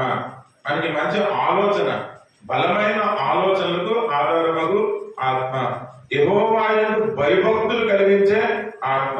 ఆ ఆత్మ నడిపింపులో దేవుని కొరకు కట్టబడుతున్న ఇల్లు, మనం ఆయన ఇల్లు, ఆ నివాసం. ఆయన ఏం చేస్తాడంటే ఆయన కాపురం ఉండడానికి ఎంతో మంచి చాలా సన్నిహితమైన సంబంధము ఆయన అనుభవించజేయడానికి ఆయన అటువంటి ప్రణాళిక కలిగి ఉంటాడు. అందుకనే ఈ యొక్క మందిరముగా చివరిగా ఒక మాట చదువుకొని మనం ముగించుకుందాము. తిమోతికి రాసిన మొదటి పత్రిక 3వ అధ్యాయం. తిమోతికి రాసిన మొదటి పత్రిక 3వ అధ్యాయం 15వ వచనం. అందరం కలిసి చదువుకుందామా? తిమోతికి రాసిన మొదటి పత్రిక 3వ అధ్యాయము 15వ వచనము. అందరం కలిసి, ఆయనను నేను ఆలోచన చేసిన యెడల దేవుని మందిరములో అనగా జీవము గల దేవుని సంఘములో జనులు ఎలాగ ప్రవర్తింపవలనో అది నీకు తెలియవలనని ఈ సంగతులు నీకు వ్రాయుచున్నాను. ఆ సంఘము సత్యమునకు స్తంభమును ఆధారమునై ఉన్నది. సత్యమునకు స్తంభము. ఈ హెబ్రోను సంఘములో ఉన్న మన మందిరము కూడా దేనికి స్తంభాలము? సత్యం. సత్యమును పట్టుకొని ఆ సత్యవంతుడైన దేవుడిని కలిగి ఉండి సత్యంతో మన జీవితాన్ని కొనసాగించినప్పుడు ఆ దేవుడు చెప్పిన ప్రతి సత్య వాక్యము కూడా ఏమవుతుంది? మన జీవితాలలో, మన సంఘములో అది నెరవేర్చబడుతుంది. దానికి వచ్చే ప్రతిఫలం ఏంటి అంటే ఆ పరలోకపు ఆశీర్వాదాలు అన్నీ కూడా, ఆ వాగ్దానాలు అన్నీ కూడా మనము స్వతంత్రించుకునే వారిగా ఉంటాం. ఆ రీతిగా దేవుడు ఈ 15వ సంవత్సరంలో అడుగు పెడుతున్న హెబ్రోను మందిరంలో కూడా ఆయన సంఘముగా ఆయన దీనిని సిద్ధపరచును గాక. దేవుడి వాక్యాన్ని మన కొరకు దీవించును గాక.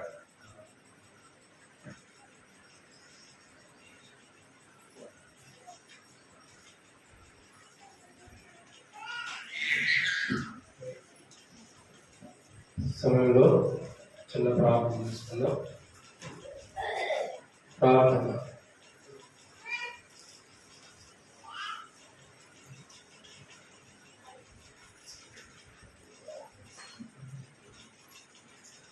ప్రార్థన చేసుకుందాం. అందరూ కళ్ళు మూసుకోండి, అటు ఇటు చూడండి. ప్రార్థన. ప్రేమ కలిగిన తండ్రి, మమ్మల్ని మీకు ఎక్కువగా ప్రేమించిన ప్రియపరలోక దేవ, మీ ప్రియ కుమారుడు మా ప్రభువును మా రక్షకుడైనటువంటి ప్రభు అయిన యేసుక్రీస్తు ప్రభువారి యొక్క పరిశుద్ధమైన దివ్యమైన సర్వశక్తి గల నామమున మీకు స్తోత్రము చెల్లిస్తున్నాను తండ్రి. దాసు నిలబెట్టుకుని మీరు మాట్లాడుతూ వచ్చిన ప్రతి లేఖన భాగంలో బట్టి మీకు పొందాను. ప్రియ ప్రభు, మీ మాటలు ఎంతో గొప్పవి కాబట్టి తండ్రి, మేము సజీవమైన రాళ్ళవలే కట్టబడాలని తండ్రి, జీవం లేని మమ్మల్ని తండ్రి ఆత్మీయమైన మందిరం, ఆత్మ అనుసారమైన మందిరములను కట్టడానికి ఇష్టపడుతున్నారు. జీవం లేదు మాలో, మలినమైపోయి ఉన్న మాలో, పతనమైపోయి ఉన్న మాలో, పాపంతో నింపబడి ఉన్న మమ్మల్ని సజీవమైన రావాలి కట్టడానికి ఇష్టపడుతున్నారు. ఆత్మ సంబంధమైన మందిరంగా కట్టడానికి ఇష్టపడుతున్నారు. ప్రభా, మా జీవితాలు చూడగా ఎంతో పాపంతో నింపబడింది, అపవిత్రతతో నింపబడింది, ఈ లోక దుష్టత్వంలో నింపబడింది. మేము మమ్మల్ని మీరు చూడగా ఏ మంచితనం మాలో లేదు. అబ్రహాముతో మీరు మాట్లాడినట్టు, నేను సర్వశక్తి గల దేవుడును, నీ ప్రేమ ఆ శక్తిలో కనపరుస్తవచ్చు. ఆ ప్రేమే కలువరిశుడు బలి అవ్వచ్చు. ఆ బలి అవ్వబడిన ప్రేమలోనే, ఆ ప్రేమ నుండి మాకు సమృద్ధైన శ్రేష్టకరమైన ప్రేమని మీరు ఎంతగా ప్రేమించారో ఆ ప్రేమను కనపరుస్తూ వచ్చారు.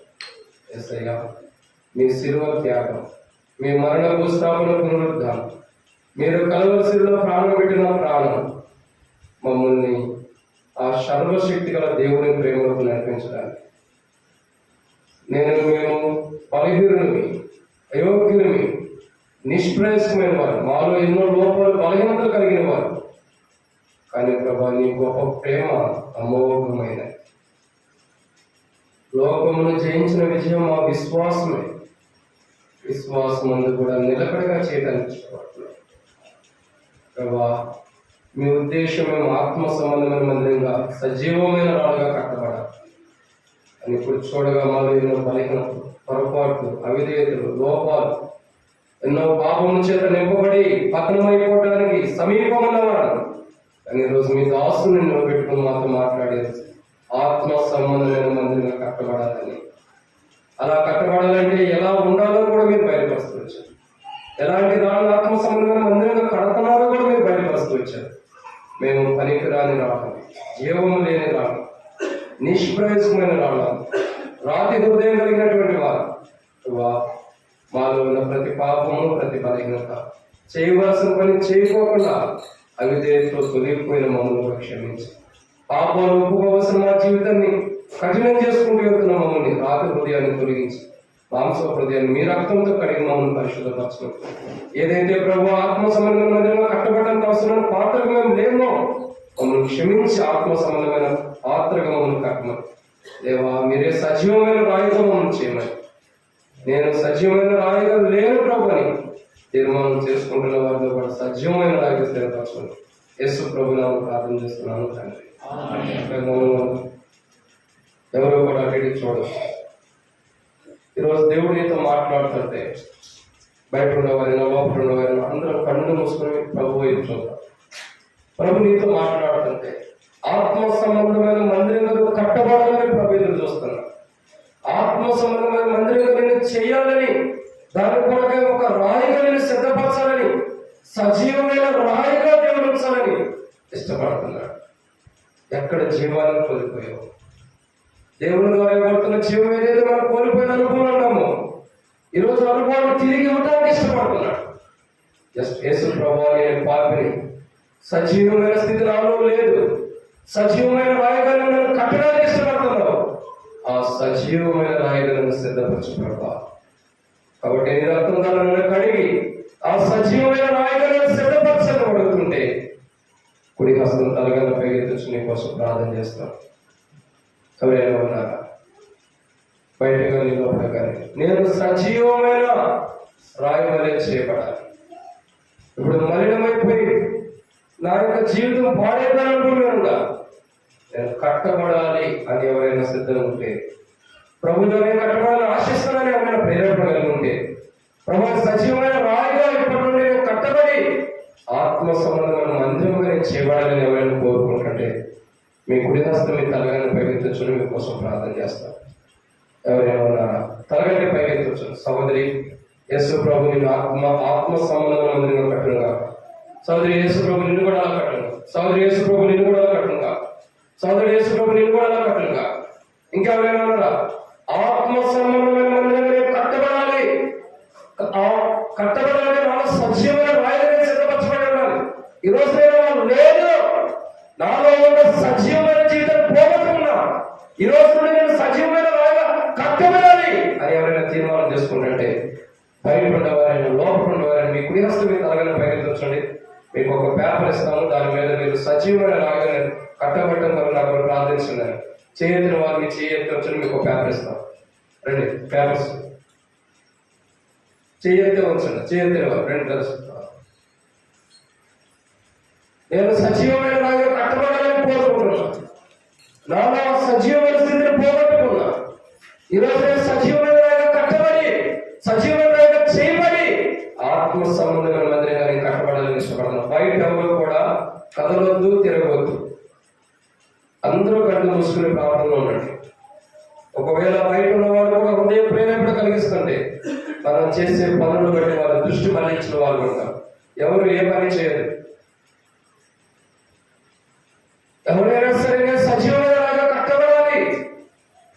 ఎందుకంటే సజీవమైన కట్టబడిన చేయబడాలి, ఆత్మ సంబంధమైన కట్టబడాలి. నేను ఇప్పుడు నాలో సజీవమైన రాయికి ఉండాల్సిన లక్షణాలు లేవు. అవి నేను పోగొట్టుకున్నా, అవి నేను నష్టపోతూ వచ్చా. కళ్ళు మూసుకున్నాడే కళ్ళు తెరవద్దు. ఎవరైనా అలాంటి అనుభవం ఉంటే అవి నేను చూపించొద్దు. దేవుడు నీతో మాట్లాడుతుంటే చేయొద్దు. నీ కోసం ప్రార్థన చేస్తాను. దేవుడు నిన్ను ఆత్మ సంబంధమైన మందిరంగా కట్టాలని ఇష్టపడి తన దాసుని ఇక్కడికి నడిపించి 15వ వార్షికోత్సవం ద్వారా నీతో మాట్లాడుతున్నాడు. సోదరి యేసుని క్షమించను కాక, దేవుడు నిన్ను ఆత్మ సంబంధమైన మందిరంగా కట్టను కాక. ఇంకెవరైనా ఉన్నారా? ఇదేదో పులిహోర పట్లాలో లేదా స్వీట్లు పంచుకున్నట్టు కాదు. నీకు పంచుకునేది కాదు ఇది. ఎవరి ద్వారా మన జీవితాన్ని పరీక్షించుకునేది. నేను నువ్వు పరీక్షించుకోబడుతున్నది. నీవు సజీవమైన వారికి ఉన్నావా? సజీవమైన వారిగా కట్టబడడానికి, ఆ దేవుడి మందిరంగా కట్టబడడానికి సిద్ధం ఉన్నావా? లేదా సజీవమైన స్థితిని పోగొట్టుకుంటే ప్రభా నీ స్థితిని పోగొట్టుకునే తీర్మానం చేసుకో. అంతే తప్ప పాత బాధితులకు వచ్చినట్టు పులిహోర పట్ల నాకు కొనసాగే సమయం ఉండేది అనుకోవద్దు. ఇది అలాంటిది కాదు. ఇది ఆత్మ సంబంధమైన మందిరంగా కట్టబడటానికి సజీవమైన రాయిగా నీకు ఆ స్థితి లేదని దేవుడు బయలుపరిచాడు. కట్టబడటం కాక నీకు ఆ జీవం, ఆ సజీవమైన రాయిగా చేయబడాలి ప్రభా అని నువ్వు తీర్మానం చేసుకుంటే నీ కుడి హస్తం ఎత్తొచ్చు. నీ కోసం ప్రార్థన చేస్తే ఇంకెవరైనా ఉన్నారా?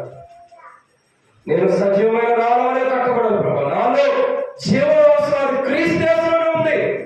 సజీవమైన రాయిగా చేయబడాల్సిన జీవము క్రీస్తులో తప్ప మరో చోట లేదు. ప్రభా నీ ద్వారానే నన్ను సజీవమైన రాయిగా చేయి. ఆత్మ సంబంధమైన మందిరమే కట్ట ప్రభా. ఇంకా నేను అలాంటి తీర్మానం చేసుకుంటుంటే సిగ్గుపడద్దు. ఎవరు నిన్ను చోట్ల అందరూ ప్రార్థనలో ఉండాలి. నీ గుడి హస్తం ఎత్తచ్చు. నీకు ఒక పేపర్ ఇస్తాము. నేను సజీవమైన రాయిగా చేయబడి ఆత్మ సంబంధమైన మందిరంగా కట్టబడాలి అని నువ్వు రాసి ఇవ్వడం కొరకే నీకు ఒక పేపర్ ఇస్తావు. ఎవరైనా ఉన్నారా? బయట ఎవరైనా చేరితే మీకు ఒక పేపర్ ఇస్తాం. యేసు క్రీస్తు ప్రభులందరినీ కడగబడి యేసు ప్రభువుల ఆత్మ సంబంధమైన విధానంలో సజీవమైన రాయిగా చేయబడి ఆత్మ సంబంధమైన మందిరంగా కట్టబడాలని ఎవరైనా తీర్మానం చేసుకుంటే మీ కుడి హస్తం ఎత్తండి. ఆలస్యం చేయొద్దు. ఈ గడి అయిపోయిన తర్వాత ప్రభువు వస్తే, నువ్వు విడవబడినప్పుడు తెలిసింది. ఈ వాక్యం యొక్క విలువ నువ్వు విడవబడినప్పుడు తెలిసింది. దేవుడు రాజ్యాన్ని పోగొట్టుకున్నప్పుడు, ఆత్మ సంబంధమైన లేనప్పుడు అప్పుడు తెలిసింది నీకు దాని విలువ. ఏదైనా మనం పోగొట్టుకున్నప్పుడే దాని విలువ తెలిసింది, ఉన్నప్పుడు కాదు. కానీ దేవుడు ఉన్నప్పుడే నీతో మాట్లాడుతున్నాడు. సమయం ఉన్నప్పుడే సరిదిద్దుకోమన్నాడు. ఇంకెవరైనా ఉన్నారా? మీ కుడి హస్తం మీద తలగన పైకెత్తచ్చు. మీకోసం ప్రార్థన చేస్తాం. ఇంకెవరైనా ఉన్నారా? ఇంకా చివరి వరకు ఇంకెవరైనా ఉన్నారా? ప్రార్థన చేయకూడదు. ఇంకెవరైనా ఉన్నారా?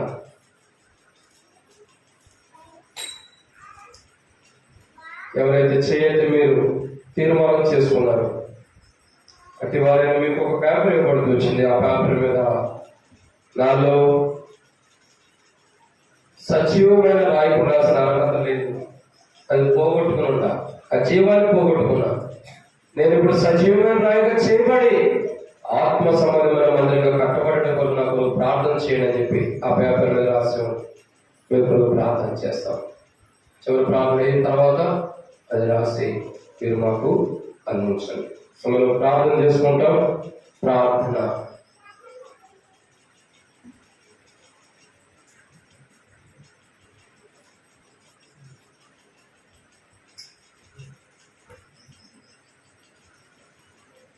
సమయంలో తీర్మానం చేసుకున్న వారి కొరకు ప్రార్థన చేస్తాం. శ్రవణండి. తీర్మానం చేసుకున్న వారి కొరకు ప్రార్థన చేస్తాం. వాక్య పెరుగులో తీర్మానం చేసుకున్న సహోదరుడు సహోదరుడి కొరకు ప్రార్థన చేస్తాం. ప్రార్థన.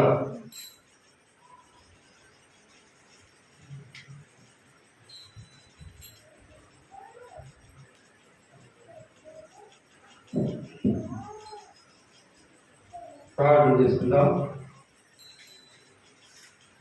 మా ప్రియాపల్లకు తండ్రి, ఈ ప్రియకుమారుడు మా రక్షకుడు మా ప్రభువును యేసుక్రీస్తు ప్రభు నామములో తీసుకున్నాను. అదే కాల సమయం ఇంతవరకు మీ సన్ని మా మధ్య ఉంచారు ప్రభు. ప్రభు ఈ దినము ఎటువంటి ప్రార్థన మందిరంలో 15వ వార్షికోత్సవ దినంగా దాసులు మమ్మల్ని నడిపించి ప్రభు ఆత్మసమైన సజీవరాల వల్లే కట్టబడడానికి ప్రభు ఈ వాక్యం చేత మమ్మల్ని అందరినీ కూడా దర్శించాలనుకుంటున్నాను. ముఖ్యంగా ప్రభు ఎవరైతే ప్రభు ఈ మధ్యాహ్న కాల సమయంలో తండ్రి ఈ వాక్యానికి లోబడి సజీవమైన రాళ్ళవలే ఆత్మసమైన వ్యక్తిగా ఉండాలని ప్రభు కోసం జీవించాలనే ఒక తీర్మానం తీసుకున్నారు. వాళ్ళందరినీ బట్టి కూడా మేము చూపిస్తున్నారు. ప్రభు అపోస్తుల కార్యం 2:47 ప్రకారం మీరు అపోస్తుల పోయారు సహవాసం రొట్టె వేయించడానికి ప్రార్థన చేయడం వ్యక్తిగా కలిగి ఉండేది. సంఘ దర్శనంలో ఉంటూ ప్రభు ఆత్మసమైన తెలుగా సజీవమైన రాళ్ళ వల్లే కట్టబడ్డకు విడుదల సిద్ధపరిచాడు. ఈ ఆశీర్వత జీవితం ఇవ్వండి. ఎవరైతే ఇంకా తండ్రి మరి హృదయంలో తండ్రి ఈ మాటలు విని కూడా అంగీకరించి కూడా ప్రభు మరి ధైర్యం చాలక చేయలేకపోతే వాళ్ళని మరణించండి. వారు దాన్ని వాళ్ళకి అనుగ్రహించి మీరు మైపోతున్నారు. మీ కృప చెప్పుకుంటూ ఈ కొద్ది ప్రార్థన పెట్టుకోండి. ఏసే నామమున ప్రార్థన తండ్రి ఆమేన్.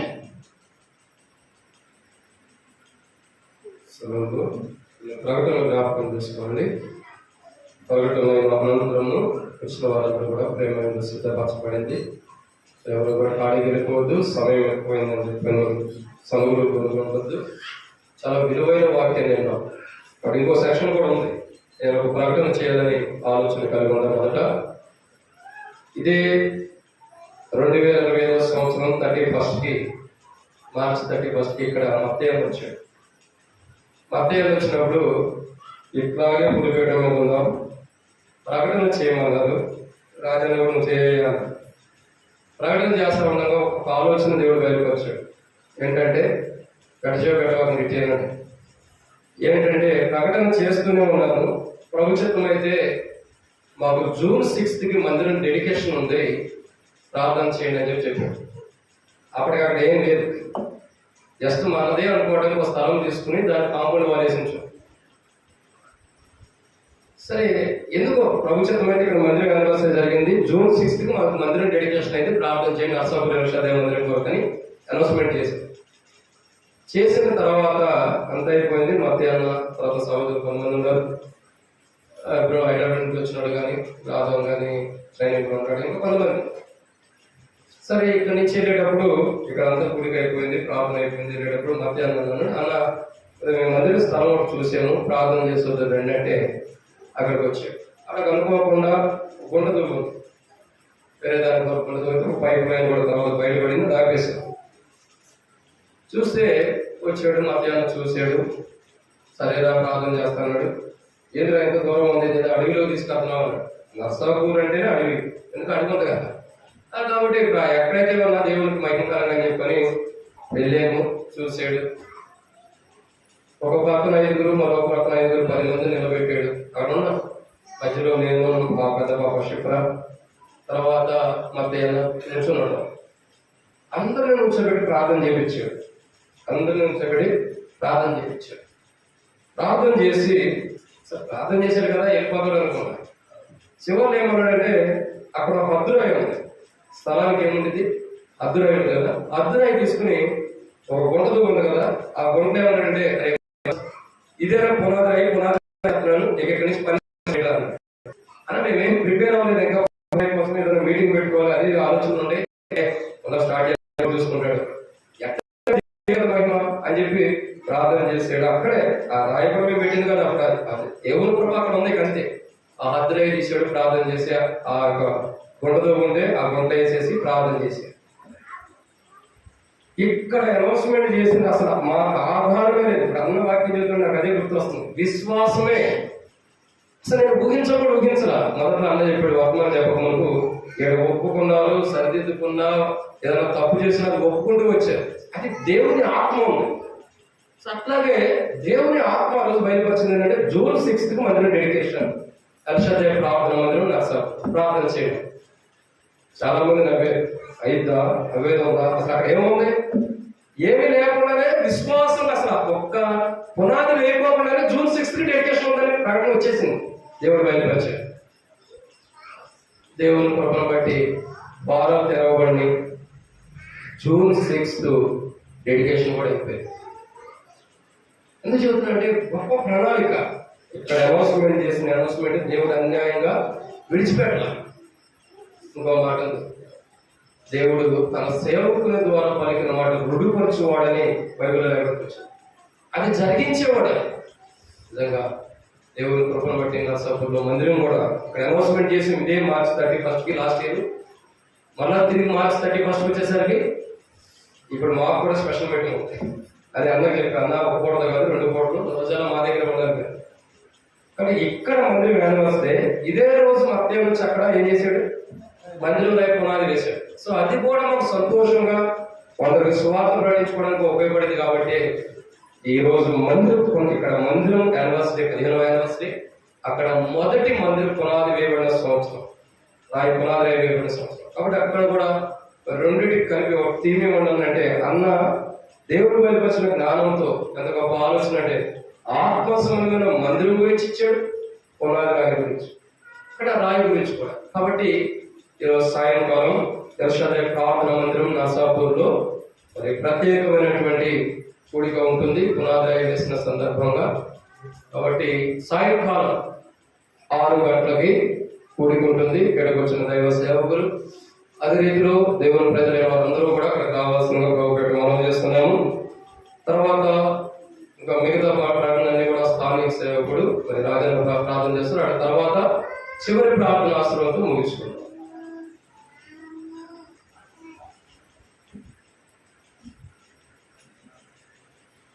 ప్రభు నామమున మరి వచ్చిన వారందరూ కూడా ప్రభు ఆచరిస్తూ ఉంటున్నారు. గత సంవత్సరంలో కూడా ఇలాగే జరిగింది. అయితే కొద్దిగా మరి అసహనం, అనగా మనుషులు తక్కువ వచ్చినారు అనేటువంటి అసహనం లేదు. గత సంవత్సరం బాగా జరిగింది. ఈ సంవత్సరం కూడా బాగా వస్తారనుకున్నాం. 100 మందికి కూడా మేము ప్రిపరేషన్ చేశాము. అయితే దేవుడి కృప బట్టి దాదాపు వచ్చారు. దేవుడి స్తోత్రములు. అందరూ కూడా ప్రేమ మీద ఏర్పాటు చేశాము. మరి అందరూ కూడా తృప్తిగా భోజనం చేసి నాలాగా తొందర తిరిగిపోవద్దు, నిదానంగా రండి. సాయంత్రం 6 గంటలకు మీటింగ్. కాబట్టి ముందు నర్సాపూర్లో తినండి, త్వరగా వాళ్ళు పోవాలి కాబట్టి వాళ్ళు మీటింగ్కి అటెండ్ కావాలి, పనులు చేసుకోవాలి. కాబట్టి ముందు నర్సాపూర్లు, తర్వాత సంగారెడ్డి వాళ్ళు అందరూ వచ్చారు. ఎవరు వస్తలేని వారు, హత్తులో ఎవరు వస్తలేని వారు చివరిలో తిందాము. పిల్లలు ఉండేవారు కూడా త్వరగా అందరికీ బఫే సిస్టమ్ ఏర్పాటు చేశాము. ప్రార్థన చేస్తూ వచ్చాము. దేవుడు తన కృపను బట్టి సహాయం చేస్తూ వచ్చాడు. తృప్తిగా దేవుడి వాక్యం కూడా తన రాసుతో మాట్లాడుతూ వచ్చాడు. సాక్ష్యాలు కూడా దేవుడు మరి ఇంకా కొంతమంది పిలిచాక రాలేకపోయారు. కాబట్టి ఈసారి ప్రభుత్వం అయితే మరి మంచి సాక్ష్యాలు కూడా కలిగి ఉండడానికి ఎవరైతే వెళ్ళారో వారందరూ కూడా మరి పిలిపించి వారి ద్వారా కూడా ఇలా నీరు పొందారు కూడా సాక్ష్యాలు చెప్పడానికి కూడా మరి దేవుడు కృపకు చేత దేవసేవకులైన వారు పక్కన కొత్తగా కట్టబడినటువంటి యొక్క బిల్డింగ్ లో భోజనం చేస్తారు. అందరూ కూడా బఫే సిస్టమ్ ఏర్పాటు చేసింది. దయచేసి గుర్తించుకురండి. చివరి ప్రార్థనలు చేసి మా కొరకు, సంఘం కొరకు, పరిసర కొరకు, సేవ కొరకు మీరు దయచేసి ప్రార్థించాల్సిందిగా ప్రభు నామమున మనవి చేస్తున్నాం.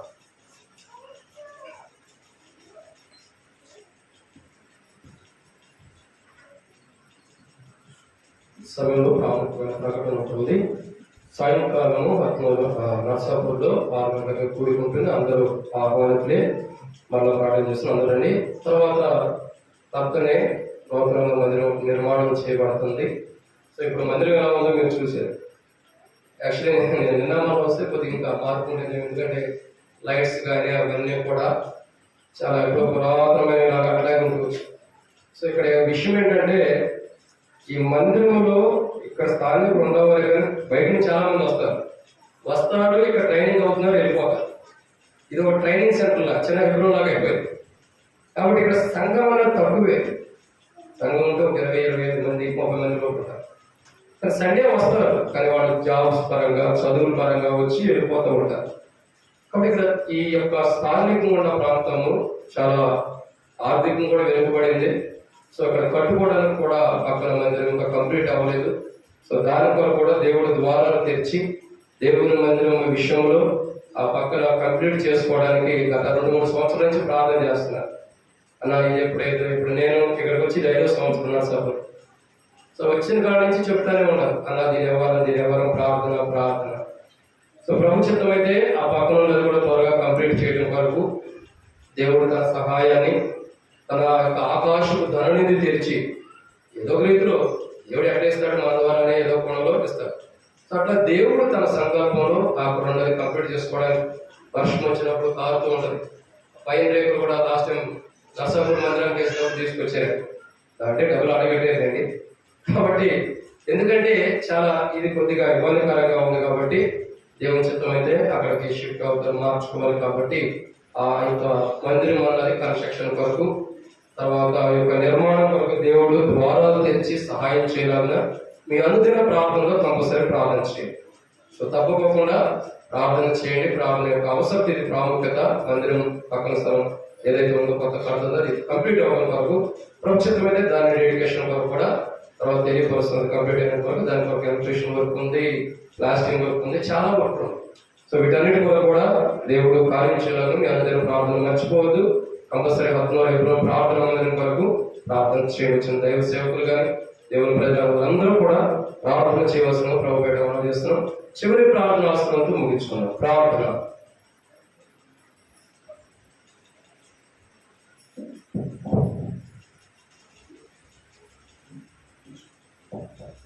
కృపా సత్య సంపూర్ణుడైన మా దేవ, పరలోకమందున మా ప్రియ తండ్రి, యేసుక్రీస్తు ప్రభు మా రక్షకుని నామములో మరొకసారి మేము స్తుతిస్తూ ఉన్నాం, గణపరుస్తూ ఉన్నాం, పూజించి ఆరాధిస్తూ ఉన్నాం.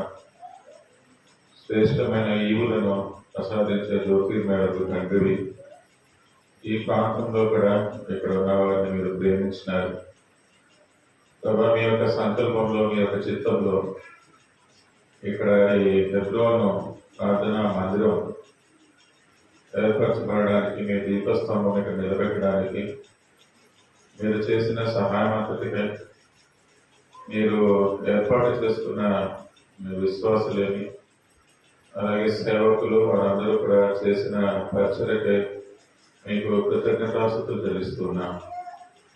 మీ దివ్యమైన సత్య వాక్యము, మీ సువార్తను ఇక్కడ ప్రకటింపజేసి మీరే మీ ప్రజలను దర్శించినారు, సంధించినారు, ఒప్పించినారు, వారిని క్షమించినారు, మీరు అంగీకరించినారు, మీ ఇంటికి వారిని తోడుకొని వచ్చినారు. మీ మందిరంలోని మేలు చేత బిడ్డలను మీరు తృప్తిపరుస్తున్నందుకు మీకు కృతజ్ఞతాస్తుతులు చెల్లిస్తున్నాం. రాగలిగిన ప్రశస్తమైన మీ బిడ్డలు, చిన్నపిల్లలు ఉన్నారు, యవనస్తులు ఉన్నారు, సహోదరులు, సహోదరులు, పెద్ద వయసు వారు, వారి దగ్గర నుంచి వచ్చిన వారు, దూరం నుంచి వచ్చిన వారు, ప్రాతినిధ్యం వహిస్తున్న ప్రతి కుటుంబాన్ని కూడా మీ యొక్క సింహాసనం మీద ఎత్తిపడుతున్నాం. మీరు వారిని దృష్టించండి, వారిని దీవించండి, పర సంబంధమైన ప్రతి ఆశీర్వాదానికి వారిని పాత్రులుగా చేయమని వేడుకుంటూ ఉన్నాం. ప్రకటించబడిన రీతిలో ఈ మందిరానికి కూడా ఉన్న అక్కరలు అవి మీరే మీ మహేశ్వరం నుంచి తీర్చండి. ప్రజలను మీరే పులికొల్పండి. ఇక్కడ ఉన్న ఈ సంఘ నిర్మాణం కూడా, మందిర నిర్మాణం కూడా పూర్తి కాగలుగునట్లుగా విశ్వాసంతో మీ వైపు చూస్తూ ఉన్నాం. మీ యొక్క కార్యాన్ని మీరు సంపూర్ణం చేసుకొని ద్వితీయోపదేశ కాండం 32:4 మీరే ఆశ్రయదుర్గముగా ఉన్నారు, మీ కార్యము సంపూర్ణము, మీ చర్యలన్నీ న్యాయములు, మీరు నమ్ముకొనదగిన దేవుడు, నీతిపరుడు, యథార్థవంతుడు. ఆ వాగ్దానాన్ని మేము చేపడుతూ మీ కార్యం సంపూర్ణం చేసి మీ బిడ్డలను మీ ఇంట్లోనికి చేర్చి మీరే మహిమ పొందమని, మమ్మల్ని మీ రాజ్యము కొరకు సిద్ధపరచమని వేడుకుంటూ ఉన్నాం. ఈరోజు వచ్చిన బిడ్డలు వారు విన్న వాక్యాన్ని వారి హృదయాలలో భద్రపరచుకొని ప్రభాది ఫలించి ఎంతో ఆశీర్వాదకరంగా ఉండేలాగా సంఘానికి క్షేమాభివృద్ధి కలిగించమని వేడుకుంటూ ఉన్నాను.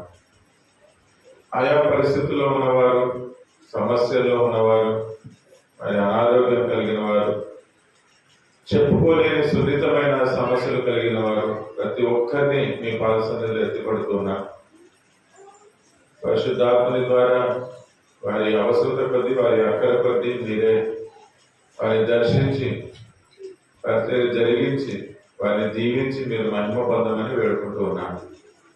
ప్రియులు, మందిర సమృద్ధిలో నుంచి సిద్ధపరిచిన ఆహారాన్ని మీరు పవిత్రపరిచి దీవించండి. ఆ భోజన సహవాస సమయాన్ని కూడా మా అందరి కొరకు ఆశీర్వదించమని వేడుకుంటూ ఉన్నాము. ఈ రీతిగా మళ్ళీ మేము తిరిగి మా ఇళ్ళకి వెళ్తున్నప్పుడు మీ సన్నిధి తోడుగా ఉంచండి. ఎల్లప్పుడూ మీ శక్తిని అనుభవింపజేయండి. మమ్మల్ని అందరినీ మీ ప్రేమతోటి ఆవరించి ఉంచండి. మమ్మల్ని మీ హస్తగతం చేసుకుంటూ సమస్తమైన మహిమ, ఘనత, స్తుతి, ప్రభావాలు మీకు ఆరోపిస్తూ ఈ మా ప్రార్థన ప్రవరక్షకుడైన యేసుక్రీస్తు వారి నామములో స్తుతించి అడిగి వేడుకుంటున్నాము తండ్రి. ఆమేన్. తోటిని మనలను కాపాడుటకును తన మహిమేదటి మహానందంతో నిర్దోష నిలబెట్టుటకును శక్తిగల మన రక్షకుడైన యేసు ప్రభువు యొక్క కృపయు, ప్రేమ, సమాధానము ఇప్పుడు నేడు చేరవచ్చిన వారిని సకల పరిశుద్ధులకును సర్వత్రి సంఘములను పరిశుద్ధులకును ఇక్కడ స్థానికమైన విప్లవ విశ్వాసం దేవుని ప్రజలకి ఇక్కడికి వచ్చిన వారికి సజీవమైన రాయిగా చేయబడి ఆత్మ సంబంధమైన మందిరంగా కట్టబడినట్లు తీర్మానం చేసుకున్న వారి తీర్మానం స్థిరపరచినట్లు ఇప్పుడు ఎల్లప్పుడు సదాకాలం దేవుడు ఈ యొక్క స్థానిక మందిరముకు మనకు సహాయంగా తన కృప నుంచి సహాయం చేయడం కాక. ఆమేన్.